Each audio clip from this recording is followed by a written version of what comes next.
আচ্ছা, মোটামুটি সবার তো অ্যাটেন্ডেন্স হয়ে দেওয়া হয়েছে, তাই না? এখানে যারা অ্যাবসেন্ট আছেন সেটা হচ্ছে মোহাম্মদ আলামিন বা মোহাম্মদ আরমান, আরেকজন হচ্ছে রমানাথ রয়, আর রুহুল আমিন গাজী। তিনজন অ্যাবসেন্ট আছেন। তো তিনজনের মধ্যে যদি কেউ ক্লাসে প্রেজেন্ট থেকে থাকেন একটু বলবেন, আমি অ্যাটেন্ডেন্স দিয়ে দেবো। আচ্ছা, তো আমরা গতদিনে কথা বলছিলাম হচ্ছে, আচ্ছা ঠিক আছে, গতকাল আমরা কথা বলছিলাম, গতকালকে মূলত আলোচনা করা হয়েছে যে আপনার কম্পিটিটর এবং কম্পিটিশন বা কম্পিটিটর অ্যানালাইসিস, সাথে সাথে আলোচনা করা হয়েছে যে SEO meta in one click plus screen frog, SEO spider, এই তিনটা বিষয় নিয়ে গতকালকে আলোচনা করা হয়েছে। তো আপনাদেরকে বলছিলাম স্যার যে, আরো বলছিলাম আপনি ওই যে দুটো পেড টুল স্যার, হ্যাঁ সিমরাশ আর একটা .com আর একটা মানে কি এস রেখে স্যার নাম বলছিলেন, দুইটা পেড টুলের কথা বলছিলেন। আচ্ছা, এই শেফ এবং হচ্ছে সিমরাশ, কেউ বলে সিমরাশ, কেউ বলে হচ্ছে এসিএম রাশ। তো জি স্যার। এরকম অনেকেই এটা বলে থাকে বিভিন্নভাবে। আপনি যেখানে কোনো বাংলা আর্টিকেলে দেখবেন লেখা আছে যে সেম রাশ বা সিম রাশ, এরকম ভাবে বলা আছে। আর অনেক আছে যারা হচ্ছে অনেক ভালো এসইও এক্সপার্ট, তারা বলে হচ্ছে এসিএম রাশ, এরকম বলে। আচ্ছা, তো এটা আসলে আমরা বুঝতে পারলে হলো যে আমরা আসলে কোন টুলটা নিয়ে কথা বলছি। তো এটা আসলে বিষয় না, বা এটা কোনো মেজর কোনো ফ্যাক্ট না। তো আমরা হচ্ছে গতকাল এই তিনটা বা চারটা টুল বা টপিক নিয়ে আলোচনা করছিলাম।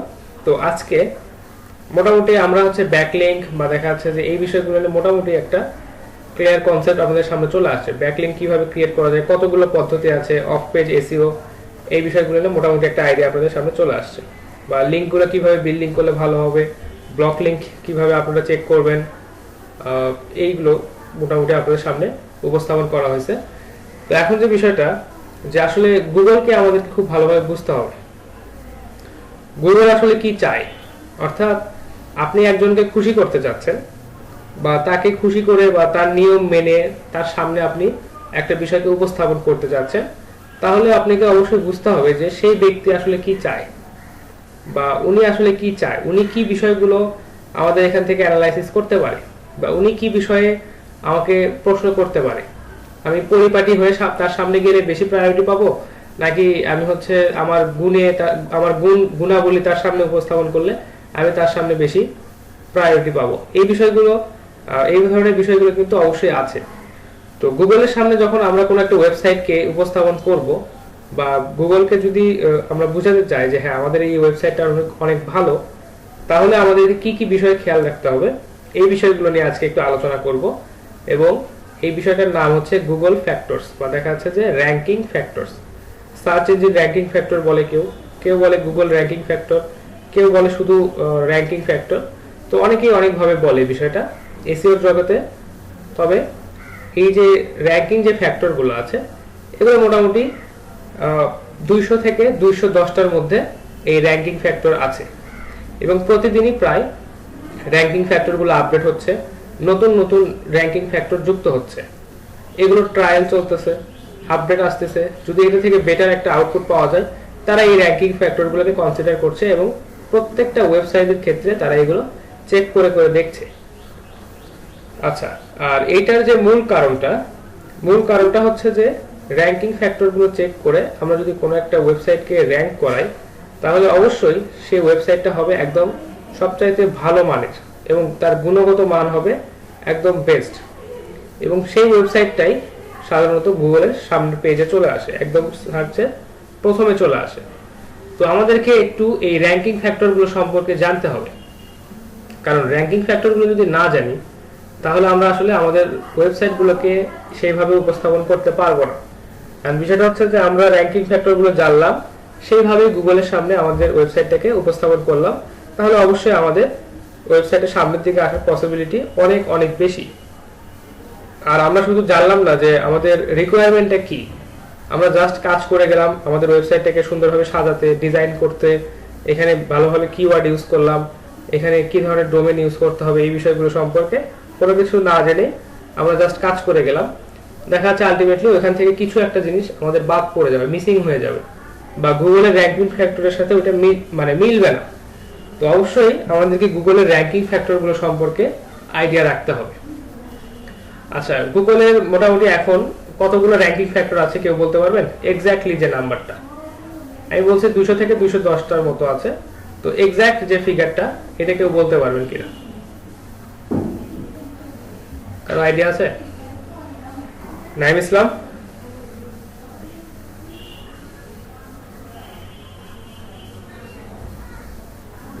ভাই 200টা? না স্যার, এক্স্যাক্টলি স্যার জি নাই। আচ্ছা 200টা না, গুগলের র্যাঙ্কিং ফ্যাক্টর হচ্ছে বর্তমানে 209টা। আচ্ছা 209টার মধ্যে থেকে 208টা একদম পারফেক্ট, মানে 8টা একদম পারফেক্টলি কাজ করতেছে, এবং 209 নাম্বার যেটা, এটা নিয়ে এখনো এক্সপেরিমেন্ট চলতেছে যে এটা আসলে উপকারিতাটা কেমন হচ্ছে, এটাতে আসলে কতগুলো ওয়েবসাইটের কি প্রবলেম হচ্ছে, ওয়েবসাইটগুলো আসলে সত্যি এই প্রবলেমটা মানে ভ্যালিড কিনা, বা এই প্রবলেমটা আমাদের অ্যালগরিদমের কোনো প্রবলেম নাকি ওয়েবসাইটের প্রবলেম, এই ওয়েবসাইটের এই অ্যালগরিদমটা অ্যাপ্লাই করলে বা র্যাঙ্কিং ফ্যাক্টরটা অ্যাপ্লাই করলে কি সুবিধা হচ্ছে কি অসুবিধা হচ্ছে, এইটা নিয়ে যাচাই বাছাই চলছে। তো নরমালি এখনো 208টা র্যাঙ্কিং ফ্যাক্টর কাজ করছে কন্টিনিউয়াসলি কোন একটা ওয়েবসাইটকে সামনের দিকে নিয়ে আসার ক্ষেত্রে। তো আমরা একটু এই র্যাঙ্কিং ফ্যাক্টরগুলো একটু দেখব। আপনারা যদি গুগলে সার্চ করেন বিভিন্ন ওয়েবসাইটে এই র্যাঙ্কিং ফ্যাক্টরগুলো আপনারা দেখতে পাবেন, তবে অবশ্যই লেটেস্টটা আপনাদেরকে দেখতে হবে যে সর্বশেষ র্যাঙ্কিং ফ্যাক্টরগুলো কত বা নতুন কি র্যাঙ্কিং ফ্যাক্টর আসতেছে। তো এটার কারণটা হচ্ছে যে আপনার হয়তো অনেক ভালো মানের একটা ওয়েবসাইট আছে, যেটা হয়তো গুগল সার্চে বা দেখা যাচ্ছে সার্চ পেজে প্রথমে চলে আসছে বা প্রথম পেজের মধ্যে আছে। এখন এইখানে আসলে কম্পিটিশনটা অনেক অনেক হাই। আপনাকে খেয়াল করতে হবে যে নতুন কি র্যাঙ্কিং ফ্যাক্টর আসতেছে, বা গুগলের এই অ্যালগরিদমগুলো বা গুগল ক্রাউলিং এর বা দেখা যাচ্ছে যে এই গুগল রোবোটিক বা দেখা যাচ্ছে যে এই ধরনের কি কি আপডেট আসতেছে, বা গুগল নতুন নতুন কি তাদের টার্মস এন্ড পলিসি আপডেট করছে, এই বিষয়গুলো নিয়ে আমাদেরকে সবসময় রিসার্চ এবং স্টাডি করতে হবে। কারণ আমরা যদি এটা নিয়ে কন্টিনিউয়াসলি রিসার্চ বা স্টাডি না করি, তাহলে আমরা যতই অফ পেজ এসইও করি না কেন, দেখা যাচ্ছে ওই অফ পেজ এসইওটা বা দেখা যাচ্ছে ওই ধরনের ব্যাকলিংক আমাদের ওয়েবসাইটের ক্ষেত্রে উপকারীর থেকে দেখা যাচ্ছে যে অপকারী বেশি হচ্ছে। কারণ গুগল হয়তো ওই নিয়মটা পরিবর্তন করে বলছে যে এই ধরনের ব্যাকলিংক আর ক্রিয়েট করা যাবে না, যেটা প্রিভিয়াসলি আপনি জানতেন যে হ্যাঁ এই ধরনের ব্যাকলিংক ক্রিয়েট করলে কোনো ওয়েবসাইটে কোনো সমস্যা হবে না, বরঞ্চ এখানে ট্রাফিকটা বাড়তে পারে। কিন্তু কিছু টার্মস এন্ড পলিসি বা দেখা যাচ্ছে কিছু সিকিউরিটি ইস্যু বা দেখা যাচ্ছে যে ইমপ্রুভমেন্টের কারণে গুগল হয়তো ওই ধরনের ব্যাকলিংক করা বন্ধ করে দিল। তারা বলছে যে না এই ধরনের ব্যাকলিংক ক্রিয়েট করা যাবে না। তাহলে আপনি ভাবতেছেন যে না এই ধরনের ব্যাকলিংক ভালো, আর গুগল তাদের আপডেট যে ফিচার বা আপডেট যে অ্যালগরিদম আসছে সেটাতে তারা বলছে যে না এই ধরনের ব্যাকলিংক আসলে চলবে না। তাহলে দুইটা মিসআন্ডারস্ট্যান্ডিং বা মিসকমিউনিকেশনের কারণে আপনার ওয়েবসাইটটা কিন্তু সার্চ রেজাল্ট থেকে সরে যাবে। তো যাদের আসলে ওয়েবসাইট আছে গুগলের সার্চ পেজের একদম প্রথমের দিকে, তারা সবসময় এসইও এক্সপার্টদের কন্ট্যাক্টে থাকে এবং দেখা যাচ্ছে যে তারা বলে যে সবসময় আপনি কন্টিনিউয়াসলি এই ওয়েবসাইটটাকে চেক করতে থাকেন। আচ্ছা, তো ওয়েবসাইটটাকে কন্টিনিউয়াসলি সবসময় চেক করতে থাকার আরেকটা কারণ আছে, এটা একটু পরে বলছি। তো আপাতত এই র্যাঙ্কিং ফ্যাক্টরগুলো নিয়ে আমরা একটু আলোচনা করি। আপনারা গুগলে যে কোনো জায়গায় সার্চ দিলে আপনারা পাবেন যে গুগল র্যাঙ্কিং ফ্যাক্টর, দেখবেন যে অনেক ওয়েবসাইট আছে সেখানে আপনারা এগুলো দেখতে পাবেন। আমি জাস্ট একটা পিডিএফ করে রাখছি, একটু দেখাই আপনাদেরকে। আচ্ছা, তো এই পিডিএফটাতে যদি আপনারা খেয়াল করেন, এখানে গুগলের র্যাঙ্কিং ফ্যাক্টর সবগুলোই এখানে বলা আছে, বা 208টার মতো র্যাঙ্কিং ফ্যাক্টর এখানে বলা আছে। তো আসলে 208টা র্যাঙ্কিং ফ্যাক্টর আসলে কনসিডার করা বা দেখা যাচ্ছে মেনে চলা বা তাদের এই র্যাঙ্কিং ফ্যাক্টরগুলোকে মেনে আমাদের ওয়েবসাইটটাকে বিল্ড করা আসলে খুবই টাফ। তো আমরা যদি পারি এই সবগুলো র্যাঙ্কিং ফ্যাক্টরগুলো মেনে বা বিবেচনা করে আমরা আমাদের ওয়েবসাইটটাকে ক্রিয়েট করার চেষ্টা করব। তো বিষয়টা হচ্ছে যে এতগুলো আসলে মানা বা বোঝা বা একসাথে বলা বা অ্যাপ্লাই করা একটু টাফ।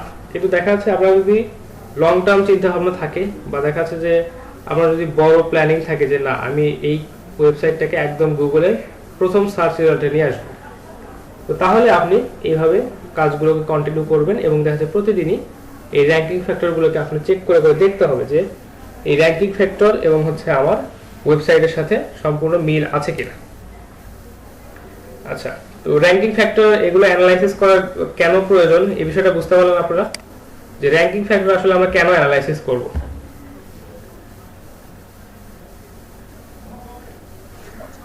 বিষয়টা একটু clear করেন। আচ্ছা, সহজ কথায় যদি বলি যে গুগল আসলে কি চাচ্ছে বা গুগল আসলে কি কি বিষয়ের উপর চিন্তা ভাবনা করে আমাদের সাইটটাকে র্যাঙ্কিং দিচ্ছে, এই বিষয়গুলো জানা আমাদের পক্ষে আমাদের জন্য খুবই জরুরি। কারণ এগুলো যদি আমরা না জানি তাহলে আসলে আমাদের সাইটটাকে র্যাঙ্ক করতে পারবো না।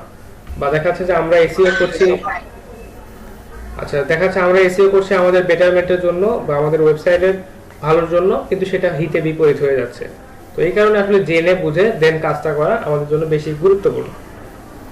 আচ্ছা, এখানে কতগুলো র্যাঙ্কিং ফ্যাক্টর আছে একটু দেখাই। আচ্ছা, এখানে র্যাঙ্কিং ফ্যাক্টর আছে 208টা।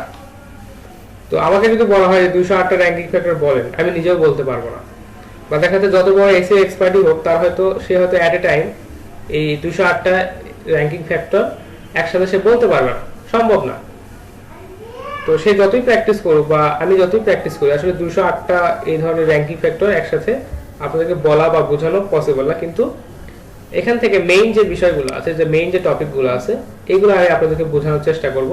বা এটা যদি এই ধরনের টপিক যদি আমার সামনে থাকে, হয়তো সেটা দেখে দেখে আমি আপনাদেরকে বলতে পারবো যে হ্যাঁ এটা ঠিক আছে, এটা হচ্ছে এটার কাজে লাগে, এটা এই কাজে লাগে। তো আমি একটু এইভাবেই এই পিডিএফটা দেখে আপনাদেরকে এটা বিস্তারিত বলার চেষ্টা করব। আর ক্লাস শেষে অবশ্যই পিডিএফটা আপনাদেরকে আমি প্রোভাইড করে দিব। আপনাদের যখন প্রয়োজন হবে এই র্যাঙ্কিং ফ্যাক্টরগুলো আপনারা এখান থেকে দেখবেন, বা দেখা যাচ্ছে যে আপনারা এগুলো একটু পড়ে বোঝার চেষ্টা করবেন যে হ্যাঁ এটার কারণটা কি, বা এই কারণে আসলে আমাদের সাইটটা সামনের দিকে যাবে না পিছনের দিকে আসবে। এই র্যাঙ্কিং ফ্যাক্টরগুলো আপনারা অবশ্যই পড়ে পড়ে বুঝতে হবে। আচ্ছা, তো গুগল র্যাঙ্কিং ফ্যাক্টরের মধ্যে প্রথম একটা পার্ট আছে, সেটা হচ্ছে ডোমেইন ফ্যাক্টর। আমাদেরকে যে কোনো একটা সাইটকে যদি আমরা র্যাঙ্কিং করতে চাই, বা আমরা যদি গুগল ফ্যাক্টরের মাধ্যমে যদি অ্যানালাইসিস করতে চাই, তাহলে প্রথমেই আমাদেরকে এই ডোমেইন ফ্যাক্টরগুলোকে অ্যানালাইসিস করতে হবে। কারণ আমরা যখন কোনো একটা ওয়েবসাইট ডিজাইন করতে যাই, আমাদের অনেক কিছু প্ল্যান করে বা দেখা যাচ্ছে যে অনেক কিছু চিন্তা ভাবনা করে একটা ওয়েবসাইট নিয়ে আমাদেরকে লঞ্চ করতে হয়, একটা ওয়েবসাইট লঞ্চ করতে হয়। তো তার মধ্যে প্রথম যে বিষয়টা থাকে সেটা হচ্ছে যে আমাদের ওয়েবসাইটের একটা নেম বা আমাদের ওয়েবসাইটের একটা ডোমেন, এইটা থাকতেই হবে। কারণ এটা ছাড়া আমরা আমাদের ওয়েবসাইটটাকে গুগলে লঞ্চ করতে পারবো না। তো এটা অ্যাড্রেসটা বা দেখা যাচ্ছে যে এই মানে ইউআরএলটা বা এটা আমাদের জন্য, ডোমেইনটা আমাদের জন্য সবচেয়ে বেশি জরুরি। আচ্ছা, আপনারা যদি চিন্তা করেন যে একটা বাড়ি তৈরি করবেন আপনারা, তো বাড়ি তৈরি করার জন্য কি প্রয়োজন? প্রথম অবস্থায় তো আমাদেরকে একটা জায়গা বা জমির প্রয়োজন, তাই না? তো আমাদের যদি এই জমিটা যদি না থাকে, তাহলে আমরা বাড়িটা আসলে তৈরি করব কোথায়? আচ্ছা, তো এই ধরেন যদি এই ওয়েবসাইটকে যদি একটা বাড়ির সাথে তুলনা করেন, তাহলে সেই বাড়িটাকে স্থাপন করার আগে আমাদেরকে অবশ্যই তার জন্য একটা জায়গা নিতে হবে, বা গুগলে বা এই ওয়েবসাইটের জন্য আমাদেরকে অবশ্যই একটা ডোমেন কিনতে হবে। ধরেন এটা আমাদের বাড়ির জায়গা কেনার মতো, যে বাড়ির জন্য আমরা জায়গা কিনলাম, দেন ওখানে একটা অ্যাড্রেস তৈরি হলো যে হ্যাঁ এই অ্যাড্রেসে আমার জায়গাটা আছে, এইখানে আমি একটা এই জায়গার উপর একটা বাড়ি তৈরি করছি বা একটা ওয়েবসাইট ক্রিয়েট করছি। তো অবশ্যই ডোমেনটা খুবই বেশি ইম্পর্টেন্ট, কারণ এটা আমাদের ওয়েবসাইটের একটা ভিত্তি বলা চলে। আচ্ছা, তো এই ক্ষেত্রে এই ডোমেনের ক্ষেত্রে গুগল আমাদেরকে কিছু নিয়ম বলে দিয়েছে যে কি নিয়ম আমরা ফলো করব। তো প্রথমেই আছে যে ডোমেনের যে এজ, ডোমেনের যে বয়সটা, এটা আসলে কত। আমাদের ডোমেনের বয়স যত বেশি হবে, সেটা হচ্ছে যে ডোমেনের যত বয়স বেশি হবে, গুগল আমাদেরকে তত বেশি প্রায়োরিটি দিবে। আপনি এখন একটা ডোমেন কিনে হয়তো ফেলে রাখছেন, সেখানে কোনো ওয়েবসাইট আপনি লঞ্চ করেন নাই, বা সেখানে কোনো ওয়েবসাইট ডিজাইন আপনি করেন নাই। তো বিষয়টা কি হবে যে ওইটাকে গুগল প্রায়োরিটি দিবে না। প্রায়োরিটি দিবে সেটাকেই যে ওয়েবসাইটটা রানিং আছে, আপনি ওখানে কন্টিনিউয়াসলি হয়তো প্রতিদিন না হলেও 2 দিন বা 3 দিন পর পর একটা করে পোস্ট আপডেট করেন, সেখানে নতুন নতুন বিষয় লেখার চেষ্টা করেন, এই ধরনের পেজকে গুগল সবচেয়ে বেশি প্রায়োরিটি দিবে এবং এজটাকে কাউন্ট করবে যে আপনার এই ডোমেনটার বয়স কত। ধরেন একটা ডোমেনের বয়স যদি 6 মাস হয়, আর একটা ডোমেনের বয়স যদি 1 মাস হয়, দেন 6 মাস বয়সের যে ডোমেনটা, ওইটাকে গুগল বেশি প্রায়োরিটি দিবে। তো আপনি যে একদিনেই গুগলে র্যাঙ্ক করে যাবেন, যে প্রথম দিন একটা ডোমেন কিনলেন, দ্বিতীয় দিন ওয়েবসাইট ডিজাইন করলেন, সবকিছু বিষয় মেনটেন করলেন, খেয়াল রাখলেন, এসইও করলেন, দেন আপনি চিন্তা করতেছেন কেন তৃতীয় দিন কেন আমার ওয়েবসাইটটা গুগল র্যাঙ্কের সামনে আসছে না, এটা কখনোই পসিবল না। এখানে যে পুরাতন যে ডোমেনগুলো আছে তারা সবচেয়ে বেশি প্রায়োরিটি পায়। তো এই কারণে ডোমেনের এজটা গুগল খুব ভালোভাবে ভেরিফাই করে এবং তারা এটাকে খুব ভালোভাবে র্যাঙ্কিং এর জন্য কনসিডার করে আর কি। আচ্ছা, এরপর যে বিষয়টা যে keyword appears in top level domain, এটা একটা গুরুত্বপূর্ণ বিষয়। আমি একটু আপনাদেরকে সার্চ দিয়ে দেখাই। আচ্ছা, ধরেন আমরা একটা কিওয়ার্ড আমাদের ওয়েবসাইটের জন্য সিলেক্ট করলাম, সেটা হচ্ছে যে কম্পিউটার। আচ্ছা, আমরা গতদিন থেকে একটা কিওয়ার্ডের কথা বলছিলাম, সেটা হচ্ছে কম্পিউটারস ইন বাংলাদেশ, এটা লিখে আমরা সার্চ দিই। তো এখানে আমাদের যে মেইন যে কথাটা বা মেইন যে কিওয়ার্ড সেটা হচ্ছে যে কম্পিউটারস ইন বাংলাদেশ বা কম্পিউটার। অ্যাটলিস্ট আমরা কম্পিউটারটাকে মিন করছি যে হ্যাঁ এখানে কম্পিউটার শব্দটা আছে। তো এখন একটা বিষয় একটু দেখেন যে startech.com.bd, এখানে আসলে কম্পিউটার কথাটা কোথাও লেখা নাই, তারপরে এরা র্যাঙ্কিং এ প্রথমে আসছে। এর কারণ হতে পারে তাদের সাইটের কোয়ালিটি অনেক ভালো, বা অন্যান্য বিষয়গুলোতে হয়তো তারা আরো অনেক অন্য দেশ থেকে অনেক বেশি ভালো কিছু করেছে। আচ্ছা, তারপর দেখেন এই যে কম্পিউটার সোর্স বিডি, দেখেন তাদের যে ডোমেনটা, মেইন যে ডোমেনটা, এই ডোমেনটাতে তাদের একটা কিওয়ার্ড আছে, সেটা হচ্ছে কম্পিউটার সোর্স বিডি। তো এই কম্পিউটার যে শব্দটা এটা তাদের ডোমেনে আছে। তো ডোমেনে যদি এই কম্পিউটার এই শব্দটা বা আপনার কিওয়ার্ডটা যদি আপনার টপ লেভেল ডোমেইনে যদি অ্যাপিয়ার থাকে বা দেখাচ্ছে ওইখানে থাকে, তাহলে এটা আপনার জন্য অবশ্যই একটা ভালো বিষয়। বা আচ্ছা, এটা অবশ্যই আপনার জন্য একটা ভালো বিষয় হবে যে আপনি এখানে আপনার ডোমেইনে আপনার টপ লেভেল যে কিওয়ার্ডটা আছে এটা আপনি ইউজ করছেন। আচ্ছা, এরপরে যে বিষয়টা বলছে যে keyword as first word in domain. আচ্ছা, এখানে একটা বিষয় আপনাদেরকে দেখাই যে এই যে দেখেন এইখানে কম্পিউটার মানে ওয়ার্ডটা এখানে আছে, কম্পিউটার সোর্স বিডি। আচ্ছা, তারপর রায়ান্স কম্পিউটার এখানেও আছে। আরো দেখা যাচ্ছে অন্যান্য ওয়েবসাইটে যদি আমরা একটু দেখি, দেখেন ক্রিয়েটাস কম্পিউটার। তো দেখেন প্রত্যেক এই তিনটা ডোমেনে অলরেডি এই কম্পিউটার শব্দটা ইউজ করা আছে, অর্থাৎ টপ লেভেল ডোমেনে এই তিনটা ওয়ার্ড সুন্দরভাবে ইউজ করা আছে। তিনটাতেই একটা ওয়ার্ড সুন্দরভাবে ইউজ করা আছে, সেটার নাম হচ্ছে কম্পিউটারস। আচ্ছা, তো এই কম্পিউটারস এই শব্দটা বা কম্পিউটার এই শব্দটা যদি আপনার ডোমেইনে থাকে এবং এটা যদি আপনার মেইন কিওয়ার্ড হয়, দেন এটা অবশ্যই আপনার জন্য ভালো। তো এইটাতে দেখেন বলছে যে এখানে কম্পিউটার শব্দটা আছে, রায়ান্স কম্পিউটার সেখানেও কম্পিউটার শব্দটা আছে, এবং দেখাচ্ছে এই যে দেখেন আচ্ছা এলিট কম্পিউটার এইখানেও কম্পিউটার শব্দটা আছে। কিন্তু আমাদেরকে খেয়াল করতে হবে যে পরের রুলটাই গুগল র্যাঙ্কিং ফ্যাক্টরের ক্ষেত্রে কি বলছে, keyword as first word in domain. আচ্ছা, keyword as first word in domain, অর্থাৎ এখানে দেখেন যে কম্পিউটার যে আমাদের মেইন যে শব্দটা, কোন ওয়েবসাইটে দেখলাম,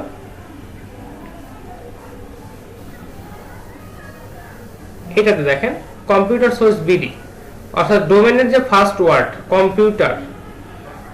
তো এই কম্পিউটার শব্দটা যে মেইন কিওয়ার্ড সেটা আছে ডোমেনের ফার্স্ট ওয়ার্ডে।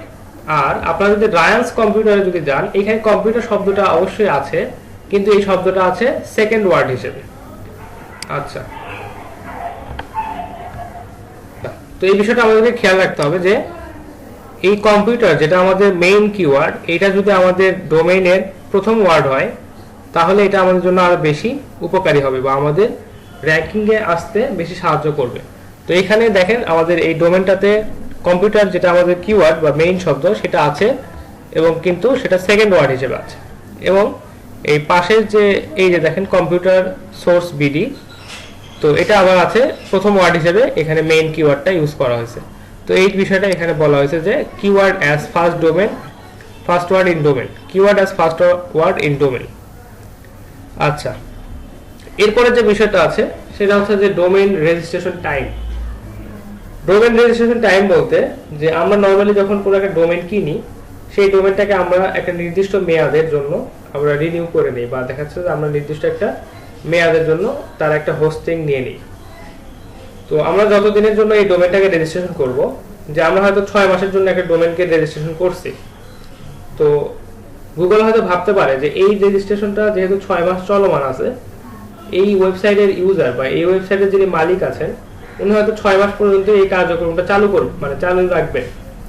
তো তাকে আমরা গুগল ফ্যাক্টর র্যাঙ্কিং দিয়ে যদি অ্যানালাইসিস করে তাকে যদি ফ্রন্ট পেজে বা সামনে একদম প্রথম সার্চে নিয়ে আসি, দেখা যায় 6 মাস পর সে তার ওয়েবসাইটটা বন্ধ করে দিলেও দিতে পারে।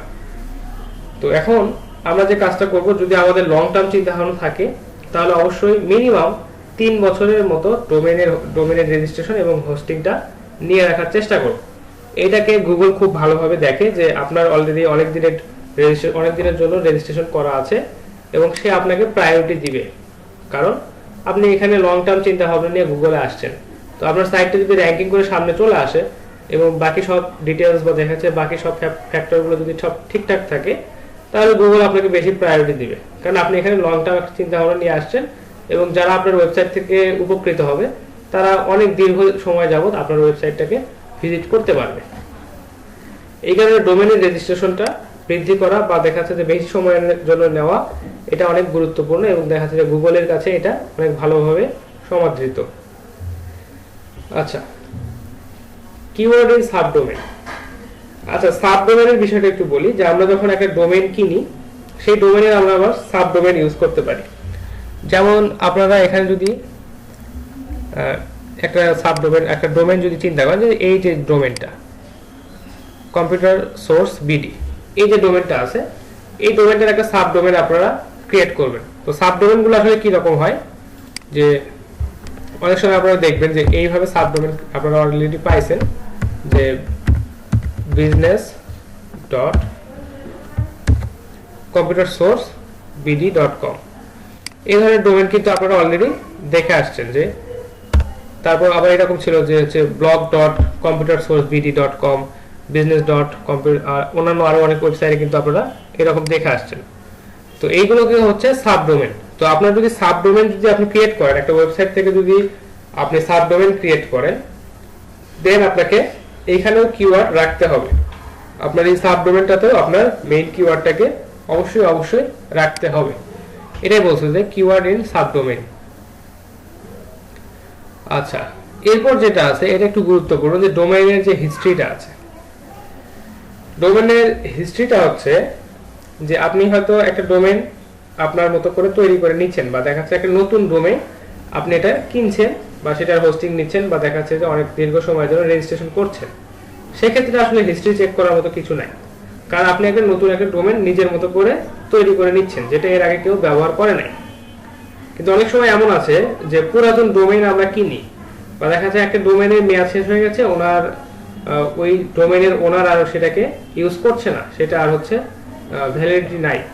এখন আপনি চাইলে ওই ডোমেনটা আবার কিনতে পারেন, ডোমেন হিস্ট্রি বা হিস্ট্রি দেখে আপনি ওই ডোমেনটা কিনতে পারেন। তো এই ক্ষেত্রে আপনি যদি পুরাতন ডোমেন যদি কিনেন, সেক্ষেত্রে অবশ্যই আপনাকে খেয়াল রাখতে হবে যে ডোমেনের যে হিস্ট্রিটা আছে, বা দেখা যাচ্ছে পুরাতন যিনি ইউজ করছেন, পুরাতন যে মালিক আছে, ওনার আসলে কি কাজে এই ওয়েবসাইটটা ব্যবহৃত হয়েছে, বা এখানে কোনো ক্লেম আছে কিনা, গুগলের কোনো পেনাল্টি আছে কিনা, এই বিষয়গুলো আপনাকে চেক করে দেখতে হবে। যদি এখানে কোনো ক্লেম থাকে বা গুগল যদি কখনো এই সাইটটাতে বা এই ডোমেনটাতে পেনাল্টি দিয়ে থাকে, তাহলে অবশ্যই সেই ডোমেনটা ইউজ করা যাবে না বা সেটাকে কেনা যাবে না। আপনারা সবসময় চেষ্টা করবেন যে নতুন একটা ফ্রেশ ডোমেন আপনারা কেনার, যেটা ইতিপূর্বে কেউ ইউজ করে নাই, হয়তো একটু প্রাইসিংটা বেশি হলেও হতে পারে। তো তারপরে আপনারা চেষ্টা করবেন যে নতুন একটা ফ্রেশ ডোমেন কেনার যখনই কিনবেন।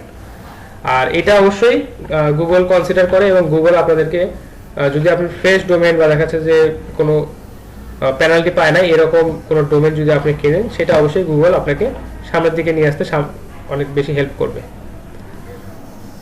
আচ্ছা, এখানে একটা বিষয় আছে, সেটা হচ্ছে যে এক্সাক্ট ম্যাচ ডোমেন।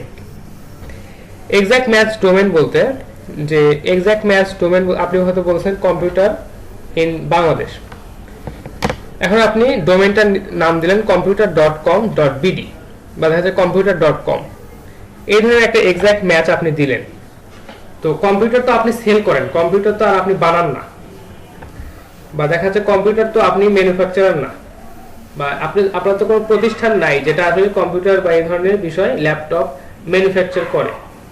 তো এই যে এক্সাক্ট ম্যাচ যে ডোমেইনটা, এটা আসলে আপনার জন্য হবে না, কারণ যারা অলরেডি কম্পিউটারের আবিষ্কারক বা দেখা যাচ্ছে যারা হচ্ছে কম্পিউটারের যারা হচ্ছে প্রোডিউসার, তারা চাইলে এই ধরনের এক্সাক্ট ম্যাচ ডোমেইন ইউজ করতে পারে। এইটা তাদেরকে গুগল প্রায়োরিটি দেয় যে ঠিক আছে, আপনি একজন ইনভেন্টর, আপনি একজন প্রোডিউসার, আপনি আপনার এখানে আপনার কোম্পানিতে এই ল্যাপটপগুলো তৈরি হচ্ছে, ঠিক আছে, আপনাদেরকে আমরা এই ডোমেইনগুলো এক্সাক্ট ম্যাচ ডোমেইন দিতে পারি। এখন আপনি হয়তো দেখাচ্ছে যে মাসে 2টা করে কম্পিউটার বিক্রি করেন, এখন আপনি নিয়ে রাখছেন এই computer.com, এই ধরনের একটা ডোমেইন আপনি নিয়ে রাখছেন। তো এটা গুগল কখনোই অ্যাপ্রিশিয়েট করে না এবং আপনাদেরকে তারা দিতেও চাইবে না। নর্মালি এই ধরনের ডোমেইন অ্যাভেলেবল থাকে না, যদিও বা থাকে আপনারা এটা নেওয়ার চেষ্টা করবেন না বা এটা না নেওয়াটাই বেটার, কারণ এই ধরনের ডোমেইনের ক্ষেত্রে সবার নজরটাই বেশি বা সবাই চায় যে এই ধরনের ডোমেইন আমরা নিব এবং এটার প্রাইসিংটাও অনেক অনেক বেশি হয়। এটা ছিল হচ্ছে এক্সাক্ট ম্যাচ ডোমেইনের যে বিষয়াদি, যে আপনারা চেষ্টা করবেন যে পার্শিয়াল ম্যাচ বা দেখা যাচ্ছে যে এই ধরনের ডোমেইন আপনারা একটু নেওয়ার চেষ্টা করবেন, যেখানে আপনাদের মেইন কিওয়ার্ডটাও আছে প্লাস আপনাদের একটা ব্র্যান্ডের নাম এখানে আছে। যেমন ধরেন যে রায়ান্স কম্পিউটার, এখানে কম্পিউটারস এই শব্দটাও আছে প্লাস রায়ান্স, তাদের যে ব্র্যান্ডের নামটা এটাও তাদের এখানে আছে। এই ধরনের ডোমেইনের নেম চুজ করা সবচাইতে বেটার। আচ্ছা, পাবলিক ভার্সেস প্রাইভেট হুইজ। আচ্ছা, তো হুইজ সম্পর্কে একটু বলেন যে হুইজ সম্পর্কে কারো কোনো আইডিয়া আছে কিনা? হুইজ সম্পর্কে কারো জানা নাই? না স্যার। আপনার তো ডোমেইন আছে, আপনি জানেন না যে হুইজ কি, হুইজ.com? না স্যার, জানি না। আচ্ছা, এই যে who.is এই ওয়েবসাইটে যাবেন, যাওয়ার পর এখানে ও আচ্ছা আচ্ছা, এটা তো ভাই ওই যে ডোমেইন গুলো সার্চ করে আর কি। হ্যাঁ, আমার ডোমেইন, আমি যে নতুন যে ডোমেইনটা নিতে যাচ্ছি এটা ফাঁকা আছে কিনা এটা বলে দেয়। না ফাঁকা আছে কিনা এটা না, এটা এখানে দেখায় যে আচ্ছা, এটা বলে দেয় যে এটার কবে হোস্টিং কে কিনছে, কবে কিনা হয়েছে, এগুলো বলে দেয়। হ্যাঁ, এই ডোমেইনটার আসলে মালিক কে, এই ডোমেইনটা কোথা থেকে রেজিস্ট্রেশন করা হয়েছে, কতদিন পর্যন্ত এখানে ডোমেইনের রেজিস্ট্রেশন এটা আছে, তারপর হচ্ছে এটা কবে ডোমেইনের রেজিস্ট্রেশন শেষ হবে, এই বিষয়গুলো এখানে সুন্দরভাবে বলা থাকে। তো এখন বিষয়টা হচ্ছে যে আপনি যখন একটা ডোমেইন কিনবেন, তো সেটা অবশ্যই আপনার একটা প্রপার্টি বা দেখা যাচ্ছে সেটা নিয়ে আপনি একটা লং টার্ম হয়তো চিন্তা ভাবনা করছেন, সেখানে আপনার রেজিস্ট্রেশন বা রেজিস্ট্রেশনের জন্য যে ইনফরমেশন দেওয়া আছে সেগুলো দেওয়া আছে বা অন্যান্য সকল তথ্যাদি দেওয়া আছে। এখন এগুলো যদি সবাই দেখে বা সবাই যদি দেখতে পায়, এটা কি বেটার নাকি যদি এটা প্রাইভেট থাকে সেটা আসলে বেটার? আপনার ইনফরমেশন যদি প্রাইভেট থাকে এটা বেটার নাকি যদি ওপেন থাকে তাহলে বেটার?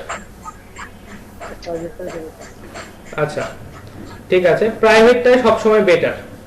এই যে হুইজ.com, এইখানে যদি আপনার who.is এখানে যদি আপনার ওই ডোমেইনের যাবতীয় তথ্য যদি না পাওয়া যায়, এটা যদি তথ্যগুলো যদি প্রাইভেট থাকে তাহলে এটা সবচাইতে বেটার। তো এই হুইজের কাছ থেকে আমাদের ডেটাগুলোকে প্রাইভেট রাখার জন্য আমাদেরকে কিছু এক্সট্রা পে করতে হয়। তো এটা হতে পারে দেখা যায় $2 বা $3 এইরকম পার ইয়ার আমাকে পে করতে হবে। তো যে বিষয়টা হয় যে গোড্যাডি বা দেখা যাচ্ছে অন্যান্য সাইটগুলোতে নর্মালি প্রথম বছর এরা এটা ফ্রি দেয়, যে এই হুইজ প্রাইভেট বা দেখা যাচ্ছে যে হুইজ থেকে যদি আপনার ডেটাগুলোকে আপনি সরাই রাখতে চান বা যদি হাইড করে রাখতে চান, দেন আপনাকে $2 পে করতে হবে। এটা হচ্ছে প্রথম বছরে ওরা ফ্রি দেয়, পরবর্তী বছর থেকে গোড্যাডি থেকে নিলে সম্ভবত $2 বা দেখা যাচ্ছে $2.2 ওরা হয়তো চার্জ করে। আচ্ছা, আরো অনেক সাইট আছে যারা এটা দেখা যাচ্ছে যে লাইফ টাইমের জন্য দিয়ে দেয়, হয়তো ডোমেইনের প্রাইসটা একটু বেশি হতে পারে, তবে আমি মনে করি যদি আপনাদের লং টার্ম চিন্তা ভাবনা থাকে দেন ওই ওয়েবসাইটগুলো থেকে আপনার ডোমেইনটা কেনা সবচেয়ে উপকারী হবে। কারণ আপনি হয়তো এককালীন হয়তো $3, $4, $5 একটু বেশি দিয়ে দিলেন, আপনাকে সারা জীবন আর চিন্তা করতে হলো না, তখন আপনি ফ্রিতেই বা বলা চলে এক ধরনের ফ্রিতেই এই হুইজ থেকে আপনার ডেটাগুলোকে প্রাইভেট রাখতে পারবেন। এটা অবশ্যই একটা ভালো একটা দিক যে গুগল এটা আপনাকে বলেই দেয়, যদি আপনার ডেটাগুলো যদি পাবলিক থাকে তাহলে আপনাকে র্যাঙ্কিং ফ্যাক্টর দিতে একটু চিন্তা ভাবনা করবে, আর যদি প্রাইভেট থাকে তাহলে সেক্ষেত্রে আপনি প্রায়োরিটি পাবেন যাদের পাবলিক আছে তাদের থেকে বেশি। আচ্ছা, এটাই বলা আছে যে পাবলিক ভার্সেস প্রাইভেট হুইজ। আচ্ছা আচ্ছা, সেটা বলছে যে প্যানালাইজড হুইজ ওনার, অর্থাৎ যে ওনারের কাছ থেকে আপনি ডেটাটা নিচ্ছেন বা যে ওনারের কাছ থেকে আপনি নতুন ভাবে ডোমেনটা নিচ্ছেন বা কোনো একজন ওনার উনি ওনার ডোমেনটাকে সেল করতে চাচ্ছে। এখন আপনি দেখলেন যে ঠিক আছে ডোমেনটা অনেক ভালো, আমার সাথে ম্যাচ করতেছে, আমার কাজের সাথে ম্যাচ করতেছে, আপনি নিতে পারেন। দেখবেন ওই ডোমেনের হিস্ট্রি যখন আপনি চেক করবেন দেখবেন যে ওখানে কোনো পেনাল্টি নাই। কিন্তু ওই ডোমেনের যে ওনার যদি অন্য কোনো সাইট বা অন্য কোনো ডোমেনেও যদি পেনাল্টি থেকে থাকে, দেন গুগল এটাকে আইডেন্টিফাই করবে এবং আইডেন্টিফাইজ পার্টিকুলার এ পারসন আচ্ছা অ্যাজ এ স্প্যামার। যদি তাকে স্প্যামার হিসেবে যদি চিনে থাকে কখনো, তাহলে তার কাছ থেকে আপনার ডোমেনটা না কেনাটাই বেটার হবে। আপনি একদম এগুলো থেকে, এগুলো ঝুট ঝামেলা থেকে একদম দূরে থাকবেন, চেষ্টা করবেন যে ফ্রেশ একটা নতুন একটা ডোমেন আপনারা কেনার। আচ্ছা, এরপর যেটা আছে country top level domain extension. আচ্ছা, তো টিএলডি যেটা, সেটা হচ্ছে টপ লেভেল ডোমেন। তো টপ লেভেল ডোমেনের ক্ষেত্রে যে বিষয়টা হয়, আপনি যদি কোনো একটা স্পেসিফিক প্লেসকে যদি টার্গেট করে আপনি যদি আপনার বিজনেসটা আপনার ওয়েবসাইটে যদি রান করাতে চান, সেক্ষেত্রে টপ লেভেল ডোমেন বা ওই কান্ট্রি বেস টপ লেভেল ডোমেনগুলো নেওয়া সবচাইতে বেশি জরুরি এবং এটা আপনাকে র্যাঙ্কিং এ সামনে আসতে বা দেখাচ্ছে সার্চ ভলিউমে আপনার ওয়েবসাইটে বেশি সার্চ পাইতে আপনাকে সাহায্য করবে। একটু দেখি, আমরা কম্পিউটার ইন বাংলাদেশ লিখে সার্চ দিয়েছি, দেখেন startech.com.bd, এরা যে বাংলাদেশের এই যে টপ লেভেল ডোমেনটা ইউজ করছে যে .bd, অর্থাৎ আমাদেরকে বোঝাচ্ছে যে আমরা হচ্ছে বাংলাদেশে আছি। এই ওয়েবসাইটটা মেইনলি বাংলাদেশের মানুষজনের জন্য তৈরি করা। এরপর আছে Reliance.com, এরা হচ্ছে দেখাচ্ছে যে ইন্টারন্যাশনাল বিজনেস বা দেখাচ্ছে যে এরা হয়তো দেশের বাইরেও বিজনেস করলেও করতে পারে। তো এরা হচ্ছে RelianceComputer.com, এটা ইউজ করছে। এরপর দেখেন globalbrand.com.bd, নরমালি এখন সবাই চিন্তা করে যে আমরা হচ্ছে টপ লেভেল ডোমেন ইউজ করব যেটা হচ্ছে আমাদের কান্ট্রির জন্য বরাদ্দ করা আছে। তো বেশিরভাগ ওয়েবসাইটগুলো এখন এই নিয়মটা ফলো করার চেষ্টা করছে এবং গুগল এটাকে খুব ভালোভাবে মেইনটেইন করে যে যারা টপ লেভেল ডোমেন ইউজ করে যে কোনো একটা কান্ট্রির জন্য, তাদেরকে গুগল বেশি প্রায়োরিটি দেয়। তো এই ক্ষেত্রে এখন আপনারা দেখবেন যে নতুন যে সাইটগুলো আছে এরা বেশিরভাগই টপ লেভেল কান্ট্রি ডোমেনগুলো ইউজ করার চেষ্টা করে। আগে একটা বিষয় আমরা খেয়াল করে দেখবেন যে আগে ছিল কিন্তু daraz.com। আচ্ছা, এখানে আবু নওশাদ আছেন। আবু নওশাদ কি মনে করে যে আগে daraz.com.bd ছিল নাকি আগে শুধু daraz.com ছিল? আমার তো মনে নেই ভাইয়া, আমি যখন থেকে জয়েন করছি তখন থেকে বিডি। আচ্ছা, ঠিক আছে। তো এই বিষয়টা আসলে গুগল খুব ভালোভাবে অ্যানালাইজ করে এবং দেখা যাচ্ছে যে তারা হচ্ছে এই টপ লেভেল যে ডোমেনগুলো আছে, যেমন কান্ট্রির জন্য যে ডোমেনগুলো বরাদ্দ করা, এগুলোকে তারা প্রায়োরিটি বেশি দেয় এবং এই বিষয়টা সবাই এখন খেয়াল করে বেশিরভাগ সবাই এখন .com.bd এই ডোমেনগুলো নেওয়ার চেষ্টা করছে। তো আপনারা যদি স্পেসিফিক শুধুমাত্র বাংলাদেশের জন্য কোনো একটা বিজনেস রান করতে চান বা দেখাচ্ছে যে একটা সাইট যদি রান করতে চান, সেক্ষেত্রে অবশ্যই .com.bd এই ধরনের হোস্টিং আপনারা বা এই ধরনের ডোমেন আপনারা নেওয়ার চেষ্টা করবেন। আর যদি আপনার ইন্টারন্যাশনাল সাইট হয় বা দেখাচ্ছে যে আপনি আপনার একটা কোনো ব্লগ সাইট বা দেখাচ্ছে এখানে আপনি কোনো এডুকেশনাল কোনো একটা কন্টেন্ট এখানে দিতে যাচ্ছেন, সেক্ষেত্রে .com আপনি ইউজ করতে পারেন। এটা সবার জন্যই প্রযোজ্য। যে কোনো দেশ থেকে যে কোনো ভিজিটর আপনার সাইট বা আপনার হচ্ছে পোস্টগুলোকে তারা ভিজিট করতে পারে, কোনো সমস্যা নেই। তবে নর্মালি যদি লোকাল বিজনেস বা দেখা যাচ্ছে কোনো একটা কান্ট্রির জন্য যদি বিজনেস হয়, সেক্ষেত্রে টপ লেভেল বিডি ডোমেন বা দেখা যাচ্ছে ইউকে ডোমেন বা ইউএস ডোমেন এগুলো ইউজ করা আপনাদের জন্য সবচেয়ে বেটার। আচ্ছা, এই র্যাঙ্কিং ফ্যাক্টরগুলো বলতেছি তার মানে এই না যে শুধু আপনি এগুলো পড়ে জাস্ট হচ্ছে বা এগুলো দেখে জাস্ট বসে থাকবেন। আপনাদেরকে যখন ক্লায়েন্ট আপনাদেরকে বলবে যে আমার সাইটটাতে এত ভালো কন্টেন্ট আছে, এত টাকা পয়সা খরচ করি, তারপরেও কেন এগুলো হচ্ছে র্যাঙ্কিং এ আসে না, আপনি একটু আমার সাইটটাকে চেক করে দেখেন।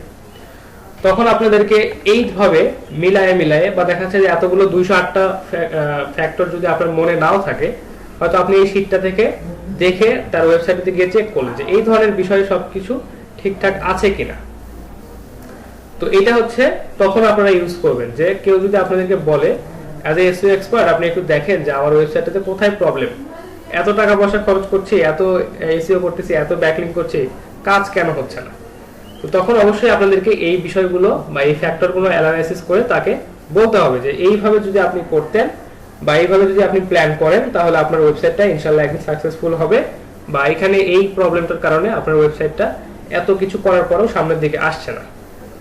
এই বিষয়গুলো কিন্তু তাকে সুন্দরভাবে বুঝায় বলতে হবে, আপনাকে রিপোর্ট রেডি করতে হবে।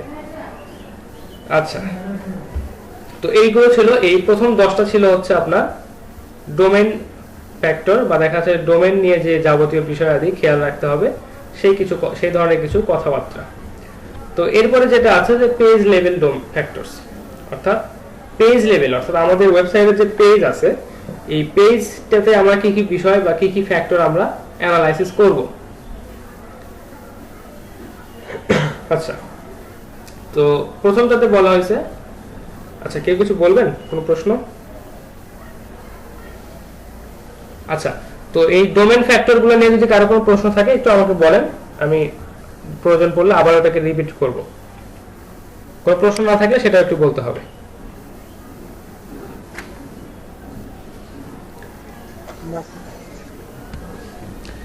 আচ্ছা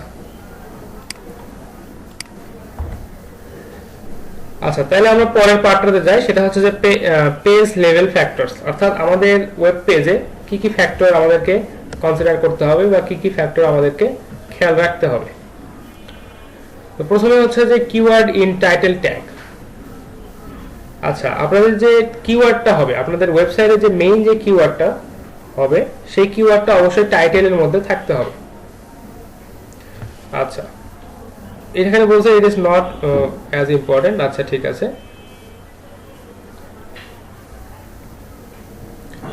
আচ্ছা ঠিক আছে, ওয়ার্ডপেজ এসইও সিগন্যালে এটা ভালোভাবে কাজ করে। তো এখানে দেখেন বলছে যে keyword appears in the title tag exact match, অর্থাৎ এক্স্যাক্টলি যে কিওয়ার্ডটা সেই কিওয়ার্ডটাই আপনি টাইটেল ট্যাগে দিয়ে রাখছেন পেজের ক্ষেত্রে। যে ক্ষেত্রে বলতেছে যে গুগল পজিশনটা কেমন হবে এবং দেখা যাচ্ছে যদি কিওয়ার্ডটা যদি থাকে কত পার্সেন্ট আপনার এখানে রেজাল্টে আসার সম্ভাবনা বা সার্চে আসার সম্ভাবনাটা, এটা একটা গ্রাফিক্যালি ওরা রিপ্রেজেন্ট করছে। আচ্ছা, তারপর বলছে title tag start with keyword, অর্থাৎ প্রথমে যেটা একটু আগে যখন ডোমেনের ক্ষেত্রে আমরা দেখলাম যে আমাদের ডোমেনটা যদি আমাদের কিওয়ার্ডের নামে থাকে তাহলে ওইটা হচ্ছে সার্চে সামনের দিকে আসার সম্ভাবনা বেশি। এখন কোথাও হয়তো দেখা যাচ্ছে যে প্রথম ওয়ার্ডটাই আমাদের কিওয়ার্ড, পরে হয়তো দেখা যাচ্ছে যে কোথাও হয়তো সেকেন্ড ওয়ার্ডটা আমাদের কিওয়ার্ড, এইভাবে অনেক ডোমেন কিন্তু আছে। যেমন একটা উদাহরণ হিসেবে বললাম যে রায়ান্স কম্পিউটার, আবার একটা দেখানো হচ্ছে কম্পিউটার সোর্সেস বিডি। তো ওই রকম এখানে বলছে যে title tag starts with keyword, আপনাদের টাইটেলটা আছে সেই টাইটেলটা যদি কিওয়ার্ড দিয়েই শুরু হয় তাহলে এটা আপনার জন্য বেশি গুরুত্বপূর্ণ বা এটা আপনার জন্য বেশি উপকারী হবে। এরপরে বলছে keywords in description tag. Description ট্যাগে যদি আপনার হচ্ছে ডেসক্রিপশন ট্যাগ বা দেখা যাচ্ছে মেটা ট্যাগে যদি আপনি এই কিওয়ার্ডটাকে ইউজ করেন এটা অবশ্যই আপনার এই পোস্টটার জন্য বা পেজটার জন্য বেশি উপকারী হবে। তারপর হচ্ছে keyword appears in H1 tag. আপনারা যখন কোনো একটা পেজ যখন ডিজাইন করবেন, যখন একটা পেজ আপনারা আপনার ওয়েব পেজে ক্রিয়েট করবেন, দেন ওইখানে একটা H1 ট্যাগ আপনারা ইউজ করতে পারেন। H1 ট্যাগ একটাই হবে, এটা হচ্ছে ওয়ান পেজ এসইও বিষয় বা ওয়ান পেজ এসইও যখন আপনাদেরকে দেখানো হবে তখন এই বিষয়গুলো বলা হবে যে keyword appears in H1 tag, যে একটা ওয়েবসাইটে একটা ওয়েব পেজে একটা টাইটেলের জন্য একটাই H1 ট্যাগ হতে পারে এবং সেইখানে যদি আপনার কিওয়ার্ডটা অ্যাপিয়ার হয় বা দেখা যাচ্ছে ওই H1 ট্যাগে যদি আপনার কিওয়ার্ডটা থাকে তাহলে অবশ্যই এটা গুগল ভালোভাবে দেখবে। এরপরে ছিল হচ্ছে TF IDF। আচ্ছা, এটা মেইনলি হচ্ছে যদি সহজ কথায় বলি যে কিওয়ার্ডের যে ডেনসিটিটা, কিওয়ার্ডের ডেনসিটি অনেক সময় আমরা বাড়ায় দিই, যে একই কথা আমরা বারবার লিখতেছি computer price in Bangladesh, computer price in Bangladesh বা কম্পিউটার ইন বাংলাদেশ, কম্পিউটারস, এই একই কথাই আমরা বারবার লিখতেছি। আমাদের দেখা যাচ্ছে যে কিওয়ার্ডের যে ডেনসিটিটা এটা অনেক বেড়ে যাচ্ছে। তো এখন এই যে TF IDF এর যে বিষয়টা, এখানে কি হয় যে আপনি একই কিওয়ার্ড ইউজ করেন সমস্যা নাই, কিন্তু এটাকে ডিফারেন্ট মিনিং এ বা ডিফারেন্ট পারপাজে আপনাকে ইউজ করতে হবে। আপনি জাস্ট একটা লাইনই বারবার লিখে যাচ্ছেন এটা হবে না। আপনি যদি এখানে সুন্দরভাবে এক্সপ্লেইন করতে পারেন, একটা কিওয়ার্ডে যদি আপনি বিভিন্ন জায়গায় বিভিন্নভাবে ইউজ করেন তাহলে এটা ভালো। আর যদি একই কিওয়ার্ড বা একই ধরনের কথা আপনি বারবার লিখতেছেন তাহলে এটা আপনার জন্য কখনোই ভালো হবে না। আপনি একই ধরনের কিওয়ার্ড ইউজ করতে পারেন বারবার, কিন্তু সেটাকে ডিফারেন্ট পারপাজে আপনাকে ইউজ করতে হবে। তো সংক্ষেপে যদি বলি যে TF IDF এর বিষয়টা এরকমই। আচ্ছা, এর পরবর্তী যে বিষয়টা আছে সেটা হচ্ছে কন্টেন্ট লেন্থ। কন্টেন্ট লেন্থের ক্ষেত্রে যে বিষয়টা, যে আপনার কন্টেন্টের লেন্থটা যত বেশি হবে বা যত বেশি আপনি এখানে এক্সপ্লেইন করবেন, আপনার কন্টেন্টে যে কোনো একটা টপিক আপনি যত বেশি এক্সপ্লেইন করবেন, এখানে আসলে এই কন্টেন্টটা গুগলের কাছে তত বেশি প্রায়োরিটি পাবে। অর্থাৎ আপনি 2000 ওয়ার্ডের একটা কন্টেন্ট লিখলেন, সেটা গুগলের কাছে যেটুকু প্রায়োরিটি পাবে, আপনি যদি 500 ওয়ার্ডের একটা কন্টেন্ট লেখেন সেটা অত বেশি প্রায়োরিটি পাবে না।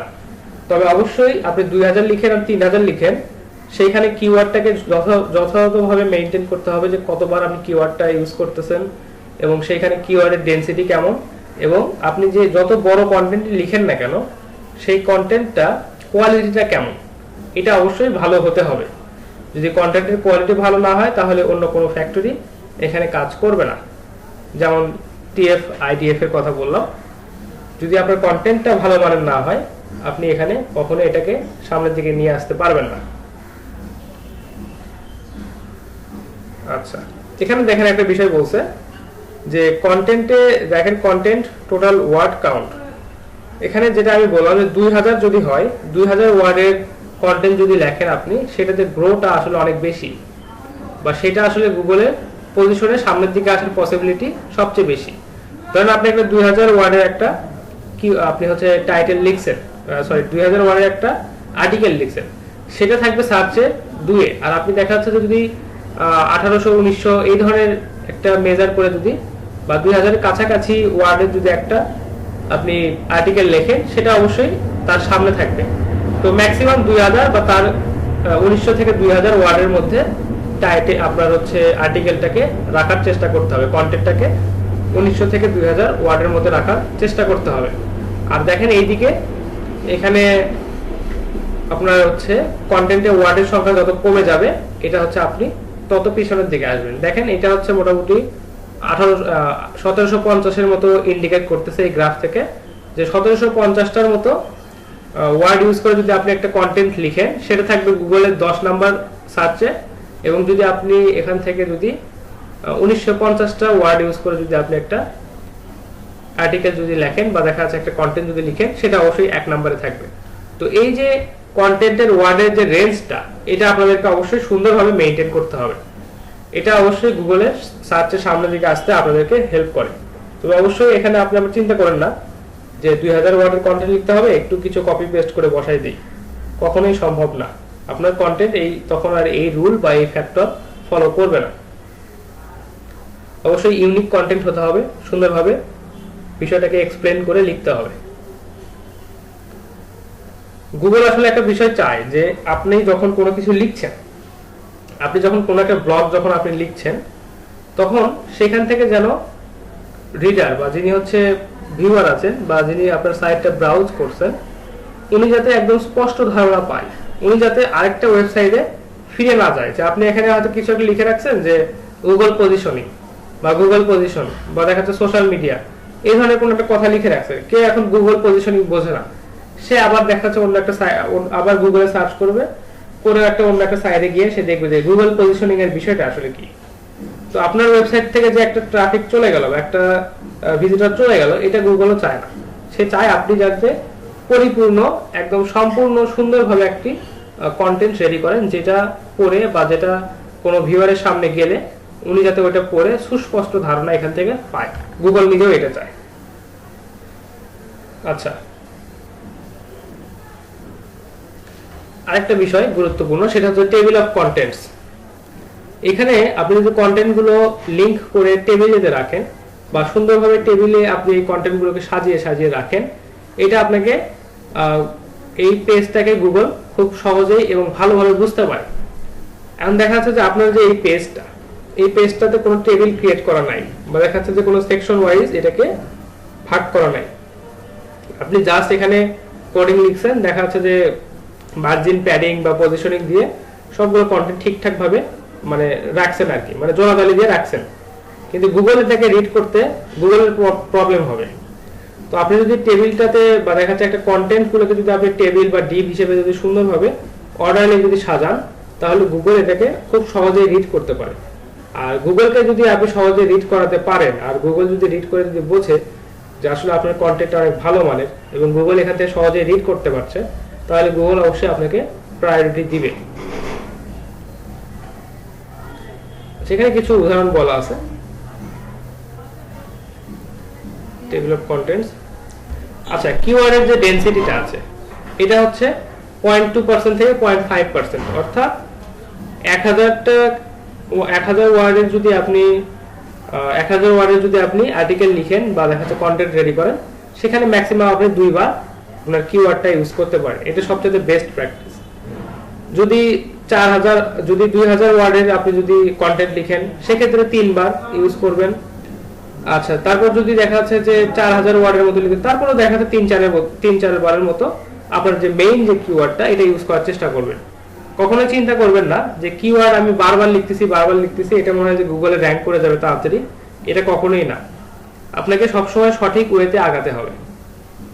তো কিওয়ার্ড ডেনসিটিটা মেইনটেইন করবেন এবং চেষ্টা করবেন যে কিওয়ার্ড যখনই আপনারা ইউজ করবেন বা কিওয়ার্ড ডেনসিটিটা যদি কখনো একটু বেড়ে যায়, তখন অবশ্যই চেষ্টা করবেন যে এই যে টিএফ আইডিএফ যেটা, এটাকে মেইনটেইন করার। অর্থাৎ হয়তো কিওয়ার্ডের ডেনসিটি বেড়ে গেছে, চেষ্টা করবেন যে প্রত্যেকটা কিওয়ার্ড হয়তো দেখাচ্ছে যে এখানে 1000-এর মধ্যে আপনি 5 বার লিখে ফেলছেন আপনার কিওয়ার্ডটা। এখন আপনি চিন্তা করবেন যে এটা আসলে বেশি হয়ে গেছে, তো আমি একটু চেষ্টা করি এটা কিভাবে কন্ট্রোল করা যায়। তো টিএফআইডিএফ এর যে বিষয়টা ছিল যে ডিফারেন্ট পারপাজে এই বিষয়গুলো বা এই কিওয়ার্ডগুলো আপনি তখন ইউজ করার চেষ্টা করবেন। কন্টেন্টের মানটাকে ভালো করার চেষ্টা করবেন এবং ডিফারেন্ট পারপাজে এই কিওয়ার্ডটাকে আপনি এক্সপ্লেইন করার চেষ্টা করবেন। তাহলে এটা গুগলের চোখে কোনো ফল্ট হবে না বা গুগল এটাকে অবশ্যই ভালোভাবে দেখবে।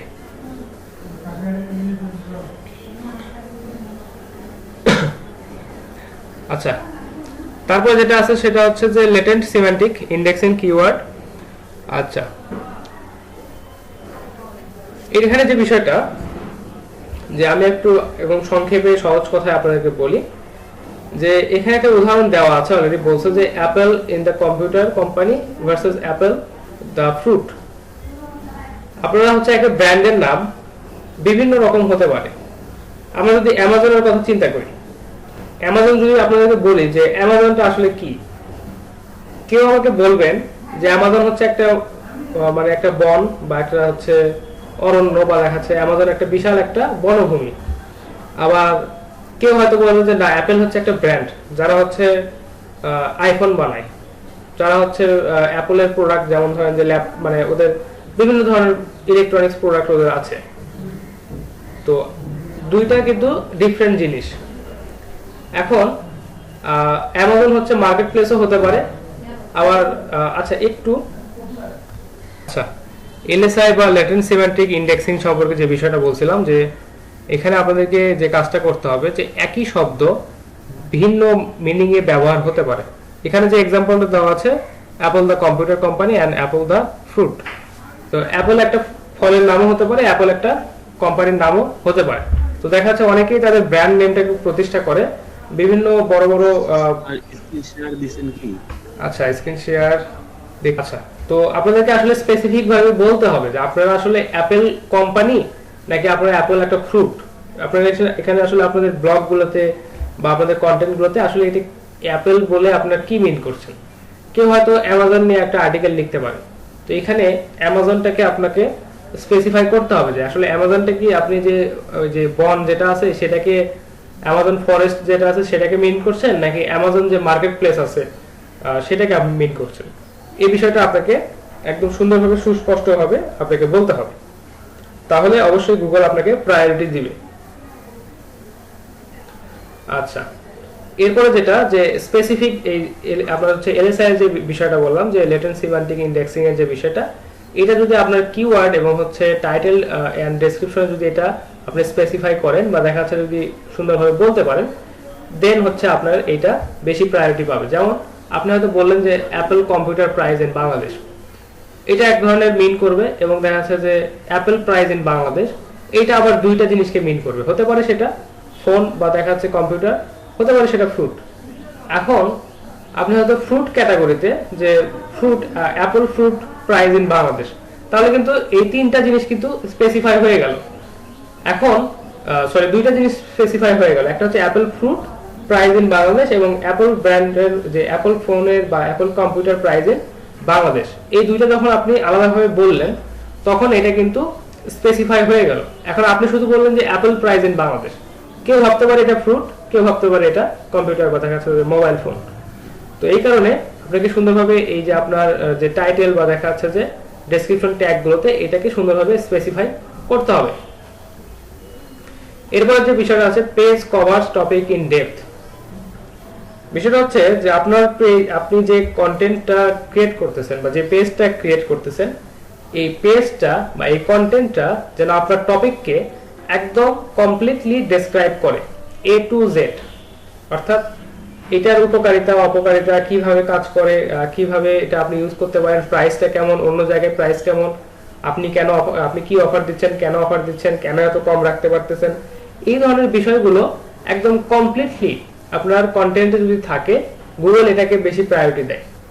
কারণ একটু আগে আপনাদেরকে বললাম যে আপনার ওয়েবসাইটে যদি কেউ ভিজিট করতে আসার পর হয়তো এখানে দেখতেছে যে আপনি লিখতেছেন কম্পিউটার সিট বাংলাদেশ, এই কিওয়ার্ডের আন্ডারে আপনি একটা সুন্দর একটা আর্টিকেল লিখছেন। তো এইখানে কিছু বিষয় আছে যেগুলো আসলে বা দেখা যাচ্ছে যে এখানে কিছু টপিক আপনি উল্লেখ করছেন যেটা আসলে গুগলে সার্চ না করে বোঝা যাচ্ছে না। তো দেখা যাচ্ছে সে আবার ওই টপিকগুলো নিয়ে গুগলে সার্চ করলো, সার্চ করার পর কি হলো যে সে অন্য একটা ওয়েবসাইটে গিয়ে আবার ব্রাউজ করে সেটা দেখতেছে। তো গুগল চায় যে আপনার এই কন্টেন্টটা যেন সবকিছু একদম সুস্পষ্টভাবে বলা থাকে, আপনার একটা কন্টেন্টে শুরু থেকে শেষ পর্যন্ত একটা কমপ্লিট প্রসেস যেন বলা থাকে। এটা গুগল সবচেয়ে বেশি অ্যাপ্রিসিয়েট করে এবং তারা আপনার পেজটাকে র্যাঙ্কিং এর সামনে আনতে খুব বেশি সাহায্য করে এটা। আচ্ছা, কন্টেন্ট, আপনি যদি কন্টেন্ট ইন ডেপথ, এটা যদি এই গ্রাফটা যদি দেখেন যে যেই কন্টেন্টটাতে আপনি একদম ডেপথ আলোচনা করছেন বা একদম বিস্তারিত আলোচনা করছেন সেগুলো গুগলে সবসময় 1 থেকে 2 এইরকম সামনের দিকে থাকবে। আর যদি আপনি যত কম ডিসক্রাইব করবেন তত এটা হচ্ছে গুগলের র্যাঙ্কিং এর পেছনের দিকে যাবে। এটা জাস্ট সিম্পল একটা গ্রাফের মাধ্যমে তারা বলে দিয়েছে। টপিক কভারেজ, অর্থাৎ টপিক কভারেজ যত বেশি হবে তত আপনার জন্য ভালো হবে। আচ্ছা, আরেকটা উদাহরণ দিই। ধরেন আপনি প্রেসার কুকার সম্পর্কে একটা ওয়েবসাইটে অ্যাড দিচ্ছেন, ধরেন সাপোজ বললাম যে প্রেসার কুকার। তো প্রেসার কুকার তো সবাই আমরা চিনি বা দেখা যাচ্ছে সবাই আমরা ইউজ করি, কিন্তু তারপরেও দেখা যাচ্ছে যে আপনি যদি ওয়েবসাইটে যখন প্রেসার কুকার নিয়ে যদি কোনো একটা কন্টেন্ট যদি আপনি লিখেন, আপনাকে ওখানে ইন ডেপথ বলতে হবে যে প্রেসার কুকারটা আসলে কি, প্রেসার কুকারটা কোথা থেকে আসলো, এটা আসলে কেন আমরা ইউজ করব, এটা কিভাবে ইউজ করলে সবচেয়ে ভালো হয়, এখানে আসলে সতর্কতার কি বিষয় আছে প্রেসার কুকারটা ইউজ করার ক্ষেত্রে, প্রেসার কুকারটা আমরা কি ধরনের খাবার রান্নার ক্ষেত্রে ব্যবহার করতে পারবো, প্রেসার কুকারটা আসলে একটা প্রেসার কুকার কতদিন আমরা একটানা ইউজ করতে পারবো, এখানে যে হিটটা আমরা দিব এটা কত টেম্পারেচারে হিট ম্যাক্সিমাম দেওয়া যাবে, এই যে বিষয়গুলো আছে ইন ডেপথ বলার পর আমি যদি বলি যে এটার প্রাইসটা এরকম বা অন্যান্য প্রেসার কুকারের সাথে কম্পেয়ার করে যদি আমরা বলি যে হ্যাঁ আমাদের প্রেসার কুকারটা এই কারণে বেটার এবং এটার প্রাইসটা এত, এই কারণে এত প্রাইস, বা আমরা যে অন্যদের থেকে কম প্রাইসে প্রোডাক্টটা সেল দিচ্ছি এটা কেন, এই বিষয়গুলো যদি সুন্দরভাবে ডেসক্রাইব করা থাকে একদম এ টু জেড, তাহলে অবশ্যই গুগল আপনাদের এই কন্টেন্টটাকে বা আপনাদের ওয়েবসাইটটাকে প্রায়োরিটি বেশি দিবে। তো এটাকেই মূলত বলা হয়েছে যে page covers topic in depth. তারপর খুবই গুরুত্বপূর্ণ একটা বিষয়, এটা অলরেডি আপনাদেরকে বলা হয়েছে বা আপনারা তো অলরেডি জানেন যে page loading speed in HTML, অর্থাৎ আপনাদের পেজটা যে লোড হবে বা দেখা যাচ্ছে যে এই পেজটা লোড হতে গুগলে বা সার্চ ইঞ্জিনে কমপ্লিটলি লোড হতে কত সময় লাগছে। আপনাদেরকে বলছিলাম যে সময় যদি বেশি লাগে, লোডিং স্পিডটা কম যদি হয় বা সময় যদি বেশি লাগে তাহলে গুগল এটাকে পেছনের দিকে রাখার চেষ্টা করবে। আর যদি লোডিং স্পিডটা বেশি হয় এবং দ্রুত আপনার পেজটা যদি লোড হয় সেক্ষেত্রে গুগল আপনাকে সামনের দিকে নিয়ে আসতে বেশি প্রায়োরিটি দিবে। এটা আপনারা অলরেডি চেক করছেন যে pingdown.com বা দেখা যাচ্ছে যে আপনার এই ওয়েবসাইটের স্পিড টেস্ট করার জন্য বিভিন্ন ওয়েবসাইট অলরেডি গুগলে অ্যাভেলেবল আছে। আপনারা সেখান থেকে আপনাদের পেজের স্পিডটা সবসময় চেক করে বা দেখা যাচ্ছে যখনই পেজে কোনো চেঞ্জ করবেন, ওয়েবসাইটের পেজে যখনই কোনো কিছু চেঞ্জ করবেন অবশ্যই স্পিডটা মেজার করে নেবেন। স্পিডটা 3 সেকেন্ডের কম, অর্থাৎ আপনার পুরো ওয়েবসাইটে লোড হতে যদি 3 সেকেন্ডের কম সময় লাগে সেটা সবচেয়ে বেটার, এবং গুগল তার নিয়মে বলে দেয় যে আপনাকে পেজের যে লোডিং স্পিডটা এটা যদি আপনি 3 সেকেন্ডের কম রাখেন তাহলে আপনাকে সামনের দিকে রাখা হবে।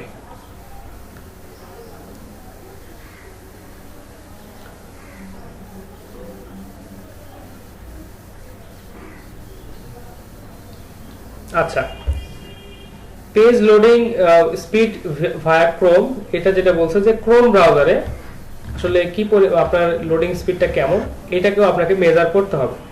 তো এখানে কিছু বিষয় আছে, সেটা হচ্ছে যে পেজ লোডিং স্পিডটা আসলে ক্রোমে কত এটা শুধু আমাদেরকে কনসিডার করার বিষয় না, অন্যান্য ব্রাউজারে আমাদের পেজের লোডিং স্পিডটা কেমন হচ্ছে এটাও আমাদেরকে দেখতে হবে।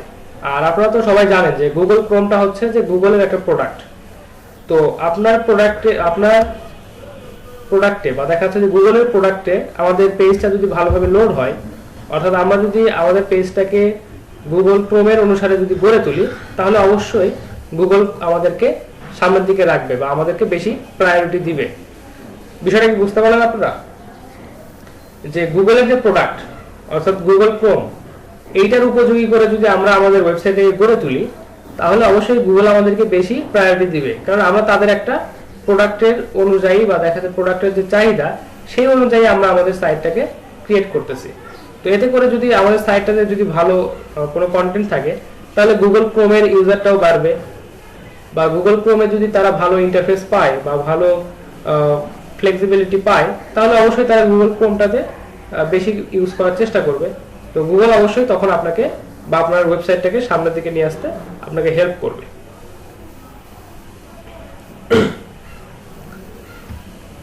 এমপিটা হচ্ছে যে অ্যাক্সেলারেট মোবাইল পেজ। তো এটা কি হয় যে আমাদের পেজটা যদি মোবাইল ফোনে ভালোভাবে লোড হয় বা দেখা যাচ্ছে যে মোবাইল ফোনে যদি আরো দ্রুত লোড হয়, তাহলে এটা আমাদের জন্য অবশ্যই একটা ভালো র্যাঙ্কিং ফ্যাক্টর হিসেবে কাজ করতে পারে।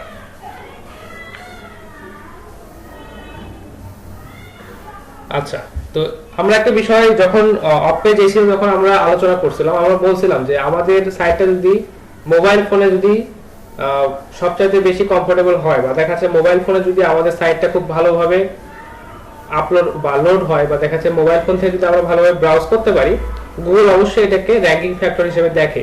তার কারণটা হচ্ছে যে 56% অফ গুগল ইউজার তারা হচ্ছে গুগলকে ইউজ করা হচ্ছে তাদের মোবাইল ফোন থেকে। তো এটা একটা হিউজ নাম্বার, অর্থাৎ প্রায় 56%, অর্ধেকেরও বেশি তারা হচ্ছে মোবাইল ফোন থেকে এই গুগলকে ইউজ করে। তো অবশ্যই গুগল এটাকে প্রায়োরিটি দিবে যে আমাদের ওয়েবসাইটে যদি মোবাইল ফোন থেকে ভালোভাবে অ্যাক্সেস করা যায়, তাহলে অবশ্যই এটা আমাদের জন্য একটা র্যাঙ্কিং ফ্যাক্টর হিসেবে কাজ করবে। আচ্ছা, এনটিটি ম্যাচের যে বিষয়টা আছে, যে 25 নাম্বার যে র্যাঙ্কিং ফ্যাক্টরটা, সেটা বলছে এনটিটি ম্যাচ। আচ্ছা, আমাদের পেজটা যদি এনটিটির সাথে অর্থাৎ আমাদের যে এনটিটি আছে এটার সাথে যদি আমাদের পেজটা একদম ম্যাচ করে যায়, তাহলে অবশ্যই এটা আমাদের র্যাঙ্কিং ফ্যাক্টর এবং দেখা যাচ্ছে আমাদের কিওয়ার্ডটাকে বুস্ট করতে সাহায্য করে। আচ্ছা, গুগল হ্যামিংবার্ড অ্যালগরিদমটা সম্পর্কে সম্ভবত আপনাদেরকে বলছিলাম, বা গুগল হ্যামিংবার্ডের যে অ্যালগরিদম এটা সম্পর্কে, এটার নামটা অ্যাটলিস্ট হয়তো আপনারা শুনছেন। আচ্ছা, তো হ্যামিংবার্ডের যে অ্যালগরিদমটা আছে এখানে বলছে যে আচ্ছা যে টপিকগুলো আছে এখানে আসলে আমাদের কি টপিক কভার করা আছে বা আমাদের একটা কন্টেন্টে কি টপিক কভার করা আছে, এটা আসলে আমরা কতটুকু ভালোভাবে এক্সপ্লেইন করতে পারছি, এটা আসলে গুগলের এই হ্যামিংবার্ড অ্যালগরিদমের মাধ্যমে তারা চেক করে। যদি কন্টেন্ট এবং টপিক যদি মানে ফুললি কভার হয়, দেন আমাদেরকে এটা এই হ্যামিংবার্ড অ্যালগরিদমটা আমাদের পেজটাকে সামনের দিকে নিয়ে আসতে সাহায্য করবে। এরপরে যে বিষয়টা আছে যে ডুপ্লিকেট কন্টেন্ট, এটা খুবই মারাত্মক বিষয়। যদি ডুপ্লিকেট কন্টেন্ট থাকে আপনার পেজে, অর্থাৎ একটা পেজ কপি করে আপনি 2টা বা 3টা পেজ করে রাখছেন, এটা খুবই মারাত্মক এবং গুগল এটাকে খুব নেগেটিভ ভাবে দেখে বা দেখা যাচ্ছে যে এটা একটা নেগেটিভ ইনফ্লুয়েন্সার। আচ্ছা, তো বিষয়টা হচ্ছে আমরা কখনোই ডুপ্লিকেট কন্টেন্ট রাখবো না। কপি কন্টেন্ট তো কখনোই আমাদের ওয়েব পেজে পাবলিশ করবোই না। আমরা নিজেদের মতো করে বিভিন্ন রুল ফলো করে আমাদের জন্য কন্টেন্ট তৈরি করব এবং ডুপ্লিকেট কন্টেন্ট বা দেখা যাচ্ছে ডুপ্লিকেট পেজ কখনোই রাখবো না। যদি কখনো রাখার প্রয়োজন হয় সেক্ষেত্রে আমরা ক্যানোনিক্যাল ট্যাগ ইউজ করব অবশ্যই। আচ্ছা, এখানে দেখেন ক্যানোনিক্যালের কথা অলরেডি বলছে। তো ক্যানোনিক্যালের বিষয়টা আমরা অলরেডি বুঝি যে যদি ডুপ্লিকেট কোনো কিছু রাখতেই হয়, দেন একটাতে আমরা ক্যানোনিক্যাল ট্যাগ ইউজ করবো এবং মেইন যে পেজটা থাকে সেটাকে আমরা সার্চে নিয়ে আসার চেষ্টা করব। এরপরে বলা আছে যে ইমেজ অপটিমাইজেশন। তো ইমেজ অপটিমাইজেশনের যে বিষয়টা আপনাদেরকে অলরেডি বলা হয়েছে যে ইমেজের সাইজটা যত ছোট রাখা যায় ততই বেটার, আমাদের সাইটের লোডিং স্পিডটা বাড়ায় দিবে এবং লোডিং টাইমটা কমায় দিবে। আচ্ছা, এখানে দেখা যাচ্ছে যে প্রচুর নিয়ম আছে, অনেক অনেক নিয়ম এখানে বলা আছে। তো এতগুলো আসলে ক্লাসে এক এক করে বলা পসিবল না, বা দেখা যাচ্ছে যে 200টা যদি বলতে যাই তাহলে আসলে পসিবল না। এগুলো আপনাদেরকে একটু পরে পরে দেখতে হবে। তো বিষয়টা হচ্ছে যে এখানে বেশ কিছু মেইন কিছু টপিক আছে, সেগুলো আমাদেরকে অবশ্যই খেয়াল রাখতে হবে। তো আমি একটু মেইন কিছু টপিক একটু আপনাদেরকে দেখাই, যে বিষয়গুলো আমাদের জন্য বেশি জরুরি। দেখেন এখানে পেজের যে এজটা আছে এটা আমাদেরকে অবশ্যই খেয়াল রাখতে হবে। পেজের এজ যত বেশি হবে আমাদেরকে গুগল তত বেশি প্রায়োরিটি দিবে। আচ্ছা, এখানে সাইট লেভেলের যে ফ্যাক্টরগুলো আছে, যে কন্টাক্ট আস পেজ থাকতেই হবে। কন্টাক্ট আস পেজ যদি থাকে গুগল অবশ্যই এটাকে একটু ভালোভাবে দেখে। তারপর হচ্ছে ডোমেনের যে ট্রাস্ট বা ডোমেনের ট্রাস্টের যে র্যাঙ্ক আছে এটা আমাদেরকে চেক করে দেখতে হবে। এরপর বলছে কি সাইট আপডেট, সবসময় সাইটটাকে আমাদেরকে আপ টু ডেট রাখতে হবে, বা দেখা যাচ্ছে যে কোথাও কোনো প্রবলেম হলে বা কোথাও কোনো সিকিউরিটি আপডেট আসলে সেগুলো আমাদেরকে অবশ্যই আপডেট করতে হবে। আচ্ছা, প্রেজেন্স অফ সাইট ম্যাপ, তারপর হচ্ছে site uptime, server location, আচ্ছা এসএসএল সার্টিফিকেট, এই বিষয়গুলো আসলে একটু গুরুত্বপূর্ণ। যেমন এসএসএল সার্টিফিকেট যদি আপনার সাইটে থাকে, যেমন আমি একটা ওয়েবসাইটে যাই, এখানে দেখেন এসএসএল সার্টিফিকেটটা আছে, আমাকে বলতেছে যে হ্যাঁ এই সাইটটা সিকিউর, এই সাইটটাতে আপনি ব্রাউজ করতে পারেন, কোনো ধরনের প্রবলেম হওয়ার কথা না। আর এখানে যদি এসএসএল সার্টিফিকেট না থাকে এটাকে জাস্ট এখানে রেড ক্রস মার্ক দেখাবে এবং দেখাচ্ছে তখন আমাদেরকে ওই সাইটটা নিজ রিস্কে, বা দেখাচ্ছে আমরা নিজেরা রিস্ক নিয়ে যদি ওই সাইটটা ব্রাউজ করতে চাই করতে পারবো। এটা আসলে এসএসএল সার্টিফিকেট নাই। তো অনেকেই আছে যারা একটু তাদের ডেটা বা দেখাচ্ছে তাদের ডিভাইস নিয়ে একটু চিন্তিত থাকে বেশিরভাগ সময়, বা সেনসিটিভ যারা এই বিষয়গুলো নিয়ে, তারা চিন্তা করেন না আমরা এই ধরনের সাইটে ভিজিট করবো না, এই ধরনের সাইটে এসএসএল নাই, হয়তো আমার ডিভাইসে কোনো প্রবলেম হতে পারে বা কোনো বাগ বা কোনো ভাইরাস চলে আসতে পারে। তো যার কারণে তারা এই বিষয়টাকে প্রায়োরিটি দেয় যে এসএসএল সার্টিফিকেট থাকা অবশ্যই এটা আমাদের সাইটের জন্য অনেক ভালো একটা বিষয়। এখানে আরো প্রচুর বিষয় আছে, দেখেন যে মোবাইল অপটিমাইজ, ইউটিউব, আচ্ছা বা এই বিষয়গুলো যদি আমরা আমাদের সাইটে যদি অ্যাড করি, বা আমাদের সাইটের যদি ইউটিউব চ্যানেল বা দেখা যাচ্ছে যে অন্যান্য সোশ্যাল মিডিয়া পেজ যদি থাকে, সেটা অবশ্যই আমাদের সাইটটাকে ইমপ্রুভ করতে সাহায্য করে। এখানে প্রচুর ফ্যাক্টর আছে, প্রায় 200টা এখানে দেখেন। আচ্ছা, ব্যাকলিংক যে ফ্যাক্টরগুলো আছে এগুলো একটু দেখি, কারণ আমরা যেহেতু অফ পেজ এসইওর কাজ যখন আমরা করতেছি তখন অবশ্যই আমাদেরকে এই ব্যাকলিংক ফ্যাক্টরগুলো একটু ভালোভাবে জানতে হবে, কারণ আমরা কিছুদিন আগে ব্যাকলিংকের বিষয়গুলোই দেখলাম আর কি, বা ব্যাকলিংক কিভাবে ক্রিয়েট করে এই বিষয়গুলো একটু আগে শেখা হলো। আচ্ছা, লিঙ্কিং ডোমেইন এজ, অর্থাৎ যে ডোমেইনটার সাথে আপনি লিঙ্ক করছেন সেই ডোমেইনটার এজ কেমন, এটা আমাদেরকে অবশ্যই যদি আমরা পারি একটু মেজার করতে হবে, অর্থাৎ ভালো মানের ওয়েবসাইটের সাথে আমাদেরকে লিঙ্কিং করতে হবে। আচ্ছা, যদি আমরা নর্মাল সাইট বা দেখা যাচ্ছে যে নতুন কোনো সাইটের সাথে লিঙ্কিং করি সেটা খুব একটা বেশি ইফেক্টিভ হবে না। আচ্ছা, তো এই বিষয়গুলো এখানে সুন্দরভাবে স্পষ্টভাবে বলা আছে, আপনারা চাইলে এগুলো পোস্ট করে এগুলো আপনারা অবশ্যই পড়ে পড়ে দেখবেন, কারণ 200টা ফ্যাক্টর এইভাবে ক্লাসে প্রত্যেকটা ধরে ধরে বলা আসলে পসিবল না, আপনাদের কারো মনেও থাকবে না। তো আপনারা চেষ্টা করবেন যে এই ডোমেইন ফ্যাক্টরগুলো গুগল র্যাঙ্কিং এর যে ফ্যাক্টরগুলো আছে এগুলো পড়ে পড়ে দেখা, এবং যদি আপনাদেরকে কোনো কাজ কেউ দেয় যে হচ্ছে আপনার পেজটা একটু চেক করে দেখেন যে কোথায় প্রবলেম হচ্ছে, কি বিষয়টাতে সমস্যা, বা কোন কাজটা আমরা করতে পারছি, বা দেখা যাচ্ছে কোন কাজটা আরো ভালোভাবে করলে আমাদের এখানে সুবিধা হতো, তাহলে আপনারা এটা বুঝতে পারবেন। এখন বিষয়টা হচ্ছে যে যদি আপনাদেরকে কাজ করতেই দেয় যে আমাদের সাইটটা একটু সার্চ করে দেখেন যে কোথায় কি প্রবলেম, তখন আপনারা চাইলে এগুলো মিলায়ে দেখতে পারেন যে হ্যাঁ এই বিষয়গুলো আছে কিনা, বা লিঙ্ক ফ্রম অথরিটি সাইট এগুলো আছে কিনা, এই বিষয়গুলো আপনারা দেখবেন। তো নর্মালি এই এসইও এক্সপার্টরা যখন কোনো কিছু কাজ করতে যায়, বা এসইও এক্সপার্টরা যখন কোনো একটা সাইট নিয়ে যখন কাজ করতে যায়, তারা আগে সাইটটাকে খুব ভালোভাবে ভিজিট করে, তারা এই বিষয়গুলো বা এই ফ্যাক্টরগুলোকে অ্যানালাইসিস করে, সাইট ম্যাপগুলো দেখে, বা দেখাচ্ছে সাইটটা নিয়ে তারা সাইটের যে প্রিভিয়াস যে হিস্ট্রি আছে এগুলো তারা চেক করে। চেক করার পর তারা দেখে যে কোথায় কি প্রবলেম, এই সাইটটা কেন র্যাঙ্ক করছে না, তারা এই বিষয়গুলোকে সুন্দরভাবে অ্যানালাইসিস করে, অ্যানালাইসিস করার পর তারা এগুলোকে একটা রিপোর্ট হিসেবে তৈরি করে। রিপোর্ট তৈরি করার পর তারা হচ্ছে সাইট মানে ওয়েবসাইটের যিনি ওনার আছে তার সাথে ডিসকাশনে যায় যে হ্যাঁ আপনার এখানে এই ধরনের প্রবলেম, এতগুলো প্রবলেম, এই প্রবলেমগুলো ফিক্স করতে হবে, এতদিন সময় লাগবে, এই পরিমাণ বাজেট থাকতে হবে বা এই পরিমাণ আপনাকে ব্যয় করতে হবে, দেন আপনারা এই এসইও কাজগুলো শুরু করতে পারেন। তো অবশ্যই আমরা কি কাজ করতে যাচ্ছি, কোথায় কি প্রবলেম, এটা অবশ্যই আমাদেরকে ভালোভাবে জানতে হবে। তো এই কারণে এই গুগল র্যাঙ্কিং ফ্যাক্টরস গুলো আমাদের জানা প্রয়োজন। এই ফাইলটা আমি আপনাদের গুগল ক্লাসরুমে পোস্ট করে দিচ্ছি, ওইখান থেকে নিয়ে আপনারা এটা পড়ে দেখবেন যে কোন ধরনের ফ্যাক্টর কিভাবে কাজ করছে, এগুলো নিয়ে আপনারা একটু পড়াশোনা করবেন, একটু রিসার্চ করবেন।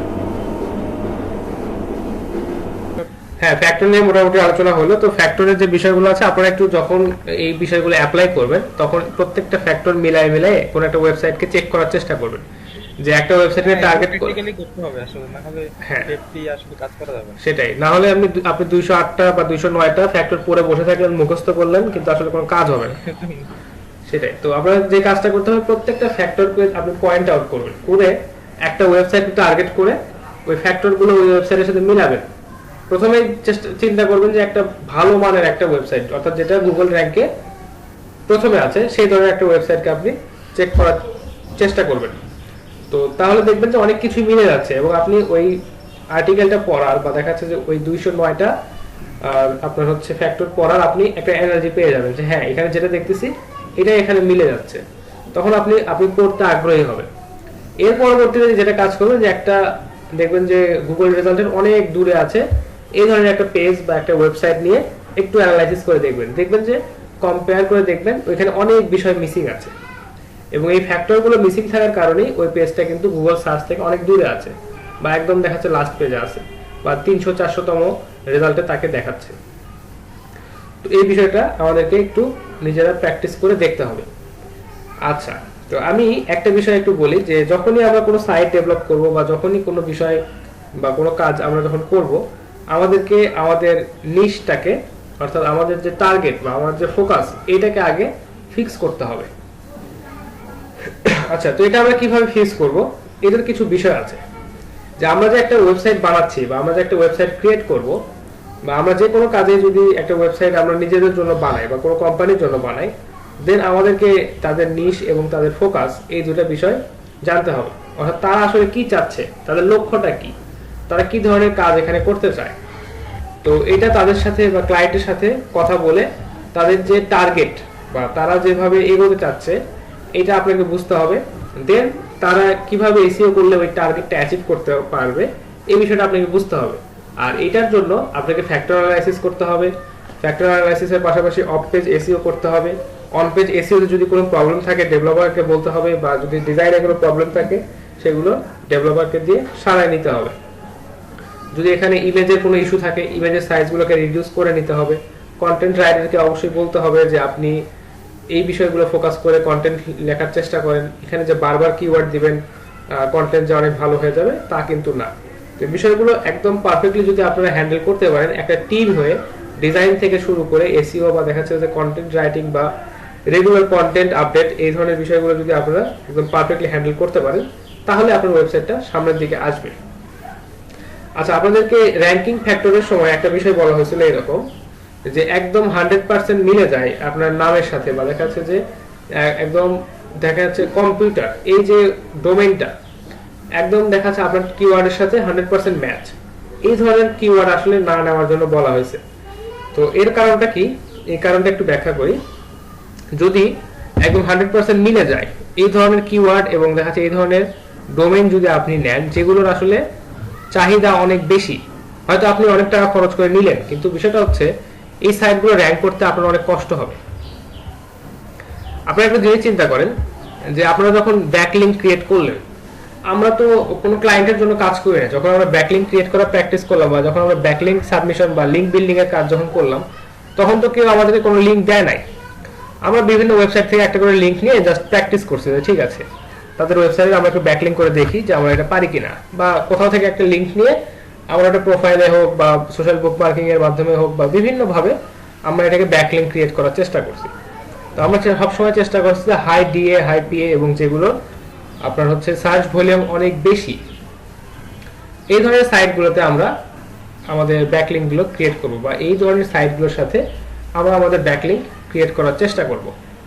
এখন বিষয়টা হচ্ছে আমরা যদি একটু দেখাই কম্পিটিটরের যে বিষয়টা, কম্পিটিশনের যে বিষয়টা আছে, কম্পিউটার সেট বাংলাদেশ লিখে যদি আমি সার্চ দেই, সার্চ দেওয়ার পর দেখেন এইখানে এই পেজটা দেবো, অর্থাৎ প্রথম পেজে যারাই আসছে এরা মোটামুটি একে অপরের কম্পিটিটর। এখন বিষয়টা হচ্ছে যে আমি আমার সাইটটাকে ডেভেলপ করতেছি, এও এই স্টারটেক বিডি এরাও এদের সাইটটাকে ডেভেলপ করতেছে। রায়ান্স কম্পিউটার .com এরাও সাইট বিল্ডিং করতেছে বা দেখা যাচ্ছে লিঙ্ক বিল্ডিং করতেছে। villagebd.com এরাও এদের সাইটটাকে সবসময় ব্যাকলিঙ্ক বা দেখা যাচ্ছে যে মেইনটেনেন্স করতেছে।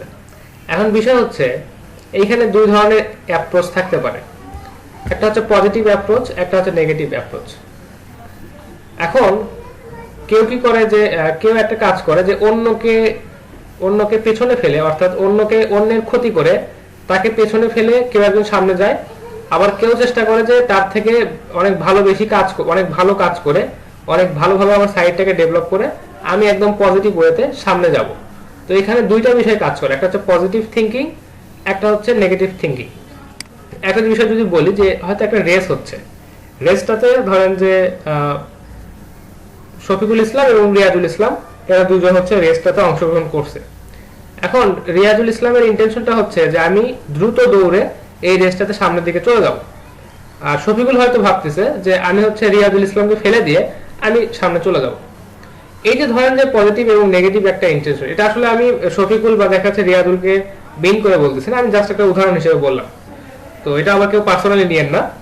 তো যে বিষয়টা হচ্ছে যে এখানে নেগেটিভ অ্যাপ্রোচ এবং পজিটিভ অ্যাপ্রোচের দুইটা বিষয় আছে, সবাই একটু ভালোভাবে খেয়াল করলেই বুঝতে পারবেন যে এখানে যে সাইটগুলো আছে এরা যদি চায়, ধরেন যে রায়ান্স কম্পিউটার চাচ্ছে যে স্টারটেক বিডি এদেরকে আমি কিছু মানে লো ডিএপিএ সাইটের সাথে এদের কিছু লিঙ্ক বিল্ডিং করার চেষ্টা করে দেবো।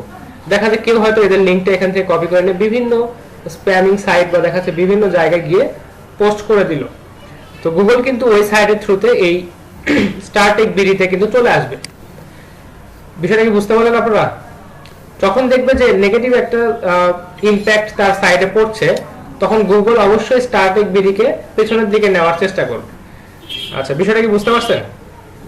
এই ক্ষেত্রে ভাইয়া স্টারটেকের বোঝার কোনো অপশন নাই যে তার ওয়েবসাইটে ব্যাকে হচ্ছে যেগুলো হচ্ছে লো ডিপি আছে সেগুলো তো পাঠাচ্ছে। এটাই তো হচ্ছে বিষয়, এইটা আমাদেরকে সব সময় চেক করতে হবে যে আমাদের সাইটের ব্যাকলিংক গুলো আসলে কোথায় আছে, বা আমরা আমাদের সাইটের ব্যাকলিংক যেখানে ক্রিয়েট করে আসলাম সেখানেই আছে কিনা, তার থেকে বেশি কোথাও আছে কিনা। এখন startek.com.bd এদের হয়তো 500টা ব্যাকলিংক ক্রিয়েট করা আছে, বা দেখা যাচ্ছে যে 1000টা ব্যাকলিংক ক্রিয়েট করা আছে। এরা রেগুলার এই ব্যাকলিংক গুলোকে চেক করবে যে আমাদের ব্যাকলিংক গুলো যে ওয়েবসাইটের সাথে ক্রিয়েট করা আছে সেই ওয়েবসাইটগুলোর কন্ডিশন কেমন, তারা কি সামনের দিকে যাচ্ছে না পেছনের দিকে যাচ্ছে, তাদের ডিএপিএ বাড়ছে না কমছে, এটা তারা চেক করবে। যদি দেখে হ্যাঁ ঠিক আছে, এখন দেখলো যে কয়েকদিন পরে দেখলো যে তাদের ব্যাকলিংক এখানে হয়ে গেছে 110টা, এবং এই 10টা তাহলে কারা ক্রিয়েট করলো, তারা তো করে নাই, বা তাদের এসইও এক্সপার্ট আছে তিনিও করেন নাই। তো তখন তিনি চেক করবে যে এই 10টা এক্সট্রা লিংক আসলে কোথা থেকে আসলো, সেই সাইটগুলো আসলে ডিএপিএ কেমন, সেই সাইটগুলোতে আসলে আমাদের সাথে লিংক বিল্ডিং করলে আমাদের উপকার হবে না অপকার হবে, সেই এই বিষয়গুলো কিন্তু সুন্দরভাবে মেইনটেইন করবে। যদি দেখে যে এখানে আপনার হচ্ছে এই লিংকগুলো কেউ হয়তো তাদেরকে ক্ষতি করার জন্য এখানে কেউ দিয়ে রাখছে, দেন সে ওই লিংকগুলোকে ক্লোজ করে দিবে, ওই লিংকগুলোকে সে ব্লক করে দিবে, যাতে ওই লিংকের থ্রুতে গুগল তাদের ওয়েবসাইটে এসে তাদের ওয়েবসাইট সম্পর্কে একটা নেগেটিভ ইমপ্রেশন বা তাদেরকে কোনো পেনাল্টি দিতে না পারে। এই কারণে কন্টিনিউয়াসলি এই ডোমেনগুলো বা দেখাচ্ছে এই সাইটগুলো আমাদেরকে চেক করতে হবে যে এসইও করেই শুধু যে বসে থাকবো তা না। যখন আমরা ফার্স্ট পেজে চলে আসবো বা যে ফার্স্ট পেজে যে সাইটগুলো আছে এরা সবসময় কম্পিটিটর অ্যানালাইসিস বা দেখাচ্ছে নিজেদেরকে সবসময় একটা সেফ প্লেসে রাখে যে হ্যাঁ কেউ যাতে আমাদের ওয়েবসাইটে ক্ষতি করতে না পারে। বিষয়টা কি বুঝতে পারছেন আপনারা? আচ্ছা, তো এই ক্ষেত্রে হ্যাঁ নওশের বলেন। হ্যাঁ জি ভাইয়া, বুঝতে পারছি, ইস্যুটা বুঝতে পারছি। তো কম্পিটিটর তো সবসময় চাবে ভাইয়া যে আমি আমার যে কম্পিটিটর আছে সেজন্য তার জন্য ওয়েবসাইট র্যাঙ্ক না হয়, স্বাভাবিক। আচ্ছা, তো এটাই হচ্ছে বিষয় যে আমাদেরকে সবসময় কিন্তু খোঁজ খবর রাখতে হবে যে আমাদের ব্যাকলিংক গুলো আসলে কোথায়, আমরা আসলে যেগুলো ব্যাকলিংক রাখছি এর বেশি কোনো আসতেছে কিনা। আপনি হয়তো প্রতিদিন সকালে উঠে একটু চেক করতেছেন যে ঠিক আছে দেখি যে এখানে হচ্ছে ব্যাকলিংক কয়টা থাকলো, আপনি হয়তো 1000টা ক্রিয়েট করে রাখছেন, দেখলেন যে 1005টা হয়ে গেছে, আপনার অতিরিক্ত 5টা করে থেকে আসলো, খুঁজতে হবে নতুন ব্যাকলিংক যেটা ক্রিয়েট হয়েছে, আপনি খুঁজে গিয়ে দেখবেন যে ঠিক আছে না এটা কি ভুল হয়েছে না ঠিক আছে, এটা কি পজিটিভ নাকি নেগেটিভ, দেন আপনি ওটাকে ব্রেক করে দিবেন বা ওই লিঙ্কটাকে ব্লক করে দিতে পারবেন, বা ওই ওয়েবসাইটের সাথে আপনার লিঙ্কটাকে আপনি ক্লোজ করে দিতে পারবেন। তো এইভাবে আপনাকে সবসময় কন্টিনিউয়াসলি চেক করতে হবে। আর আমরা যদি ম্যানুয়াল ওয়েতে এটা করতে যাই খুবই টাফ আমাদের জন্য। তো এইটা যারা হচ্ছে অনেক বড় বড় সাইট মেইনটেইন করে বা অনেক ভালো ভালো সাইট যারা মেইনটেইন করে তারা হচ্ছে এই স্টেপ বা দেখা যাচ্ছে যে এসিএম রাশের মতো অনেক ভালো ভালো টুল, তারা পেইড টুল ইউজ করে এবং দেখা যাচ্ছে জাস্ট নিমেষেই তারা এটা বুঝতে পারে এবং দেখা যাচ্ছে যে এই এইচটিএফ এবং দেখা যাচ্ছে এসিএম রাশ যেটা বা সিএম রাশ যেটাই বলে, এই টুলগুলো আপনাদেরকে নোটিফিকেশন দিবে যে আপনার এই সাইটে একটা নতুন বিগ ব্যাকলিংক ক্রিয়েট হয়ে গেছে, এটা আপনি চেক করেন, এটার ডিএপিএল লো, এটার কম, এটার হচ্ছে ভলিউম অনেক কম, আপনি এটাকে ব্রেক করেন বা এটাকে ক্লোজ করেন, এইভাবে নোটিফিকেশন কিন্তু আপনাকে দিবে। তো যদি এই ধরনের বড় বড় সাইট আপনারা যদি মেইনটেইন করতে চান বা আপনার যদি এত বড় সাইট থাকে, এত ভালো মানের সাইট থাকে, তাহলে আপনাকে এই ধরনের পেইড টুল ইউজ করতেই হবে। আর যদি আপনি চিন্তা করেন না প্রতিদিন সকালে উঠে আমি ম্যানুয়ালি চেক করবো কয়টা ব্যাকলিংক হয়ে গেল, কিভাবে আসলো, কোথা থেকে কে দিল, তাহলে মনে করেন যে আপনার সারাদিন ওটা করতে চলে যাবে, আপনার পরিশ্রম হবে প্রচুর। যত বড় বড় যত বড় বড় ওয়েবসাইট সেগুলোর লিঙ্ক আসলে অনেক বেশি থাকে, যত বড় ওয়েবসাইট হবে সেগুলোর লিঙ্ক অনেক বেশি থাকে, তো ওগুলো আসলে ম্যানুয়ালি চেক করতে অনেক কষ্ট হয়। তো এই ক্ষেত্রে আপনাদেরকে যে বিষয়টা বলছিলাম যে যদি এক্সাক্ট কিওয়ার্ডের সাথে আপনার ডোমেইনের নামটা যদি মিলে যায়, সেটাকে আসলে র‍্যাঙ্ক করতে খুবই কষ্টকর হয়ে যায়, কারণ ওই ডোমেইনটার প্রতি সবারই একটা চাহিদা থাকে যে আমি ওই ডোমেইনটা নিব, এক্সাক্ট ম্যাচ। ধরুন আমি একটা ডোমেইন নিচ্ছি arafat.com, আমি চাইবো যে arafat.com এই ডোমেইনটা আমি নিব। আচ্ছা আচ্ছা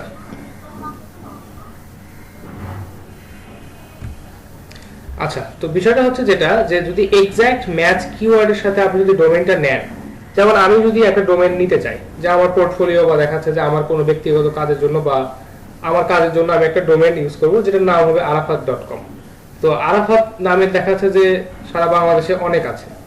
তো এখন এই নামে যদি আমি এক্সাক্ট ম্যাচের যে ডোমেইনটা এটা যদি আমার কাছে অ্যাভেলেবল হয় বা আমি যদি পেয়েও যাই, দেখবেন যে এখানে অনেকের টার্গেট বেশি থাকবে এবং ওই ডোমেইনটা ইউজ করে যদি আমি কোনো সাইট বিল্ড করতে যাই, দেখা যাচ্ছে আমার অনেক পরিশ্রম করতে হবে বা সবসময় কন্টিনিউয়াসলি চেক করতে হবে। তো এটা হচ্ছে সবসময় বেটার যে এক্সাক্ট ম্যাচ কিওয়ার্ড এবং দেখা যাচ্ছে যে এক্সাক্ট ম্যাচ ডোমেইন নেম এটা নেওয়া খুব একটা বেশি উচিত হবে না। আপনাদেরকে কম্পিটিশনটা এখানে অনেক হাই, আপনাদেরকে পার্শিয়াল ম্যাচ বা দেখা যাচ্ছে যে এই ধরনের ডোমেইন নিতে হবে যেটাতে আপনাদের কিওয়ার্ডটা হয়তো প্রথমে আছে বা দেখা যাচ্ছে যে আপনার এই পুরো ডোমেইনের মধ্যে কোথাও আপনার কিওয়ার্ডটা আছে। তো এটাই ছিল হচ্ছে আপনাদের এক্সাক্ট ম্যাচ কিওয়ার্ডের সাথে এক্সাক্ট ম্যাচ ডোমেইন না নেওয়া একটা মূল কারণ। আশা করি বিষয়টা সবাই বুঝতে পারছেন। আচ্ছা জি ভাই বোঝা গেছে। আচ্ছা তো এখন যে বিষয়টা আমরা হচ্ছে নিশ নিয়ে কথা বলছিলাম যে আমরা কি ধরনের নিশ সিলেক্ট করব বা কি ধরনের নিশ নিয়ে আমরা কাজ করব, এই বিষয়টা আমাদেরকে অবশ্যই সুন্দরভাবে বুঝতে হবে। তো নিশ যদি আমাদের ক্লিয়ার না থাকে বা দেখা যাচ্ছে নিশ নিয়ে যদি আমরা স্পষ্ট ধারণা না রাখি, তাহলে আসলে আমাদের কাজ করাটা খুব টাফ হয়ে যাবে। কারণ আমরা কি নিয়ে কাজ করছি বা আমাদের যে ওয়েবসাইটটা আমরা অ্যানালাইসিস করতেছি বা ক্লায়েন্ট আমাদেরকে বলছে যে আমাদের এই ওয়েবসাইটটা একটু আপনি অ্যানালাইসিস করে দেখেন যে এখানে কোথায় কি প্রবলেম, অবশ্যই আপনাকে তার নিশটা জানতে হবে যে তিনি আসলে কাদেরকে টার্গেট করছেন, কি ধরনের প্রোডাক্ট তার, কি ধরনের বিষয় তিনি এখানে কন্টেন্ট লিখতে চাচ্ছেন, এই বিষয়গুলো আগে স্পষ্ট ধারণা নিতে হবে। দেন এই ফ্যাক্টরগুলোকে অ্যানালাইসিস করে দেখতে হবে তার নিশ এবং এই ফ্যাক্টরগুলো এবং তার ওয়েবসাইটটা যথাযথভাবে কাজ করছে কিনা। আমরা যদি কম্পেয়ার করে দেখি প্রত্যেকটা ফ্যাক্টরের সাথে আমরা যদি তাদের ওয়েবসাইটে কম্পেয়ার করে দেখি, অবশ্যই সেখান থেকে কিছু ফল্ট বা দেখাচ্ছে কিছু বিষয়ের ত্রুটি আমাদের চোখের সামনে চলে আসবে এবং দেন আমরা এই বিষয়টা তাদেরকে রিপোর্ট করব। আর আমরা যদি কন্টেন্ট রাইটার বা দেখাচ্ছে এসইও এক্সপার্ট এবং দেখাচ্ছে যে ডিজাইনার যিনি আছেন, এই একটা টিমের যদি একটু ভালো সমন্বয় থাকে, তাহলে অবশ্যই এসইওর কাজ করে বা দেখাচ্ছে যে ডিজাইনিং এর পার্টে বা দেখাচ্ছে কন্টেন্ট রাইটিং এর যে বিষয়গুলো খেয়াল রাখা দরকার, এগুলো প্রপার ওয়েতে খেয়াল রাখা পসিবল হয় এবং একটা ওয়েবসাইটকে র‍্যাঙ্ক করতে অনেক বেশি সুবিধা হয়। আচ্ছা তো এই ছিল মোটামুটি আজকে এই ফ্যাক্টর অ্যানালাইসিসের যে বিষয়। তো এখন কারো যদি কোনো প্রশ্ন থাকে একটু আমাকে বলেন যে গুগল র্যাঙ্কিং ফ্যাক্টর বা দেখা যাচ্ছে র্যাঙ্কিং এর ক্ষেত্রে যে ফ্যাক্টরগুলো বা নিশ সিলেকশন বা দেখা যাচ্ছে কিভাবে আমরা একটা সাইটকে কম্পেয়ার করে দেখবো যে এখানে আসলে ফ্যাক্টর অ্যানালাইসিস গুলো ঠিকঠাক কাজ করছে কিনা, এই বিষয়গুলো সম্পর্কে যদি কারো কোনো প্রশ্ন থাকে একটু বলবেন। আবু নওশের, নাইম ইসলাম আকাশ, ফারহানা লিমা, আফসানা, রিয়াজুল ইসলাম রিয়াজ, কারো যদি কোনো প্রশ্ন থাকে একটু বলবেন।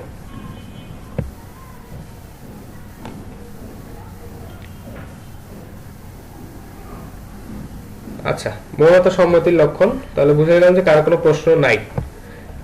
না ভাই কোশ্চেন নাই। আচ্ছা ঠিক আছে, এগুলো নিয়ে যখন আপনারা বিস্তারিত কাজ করতে যাবেন, ডিপ লেভেল তো যখন হচ্ছে আমরা কাজ করব তখন হচ্ছে এগুলোর আসলে কোশ্চেন বের হবে। জি ঠিক আছে, যখন আপনারা বিস্তারিত কাজ করবেন দেন এই বিষয়গুলো নিয়ে আরো প্রশ্ন অ্যারাইজ হতে পারে, আমাকে তখন আপনারা জিজ্ঞেস করবেন বা নক করবেন, আমি অবশ্যই সেই বিষয়গুলো ক্লিয়ার কনসেপ্ট দেওয়ার চেষ্টা করবো আপনাদেরকে।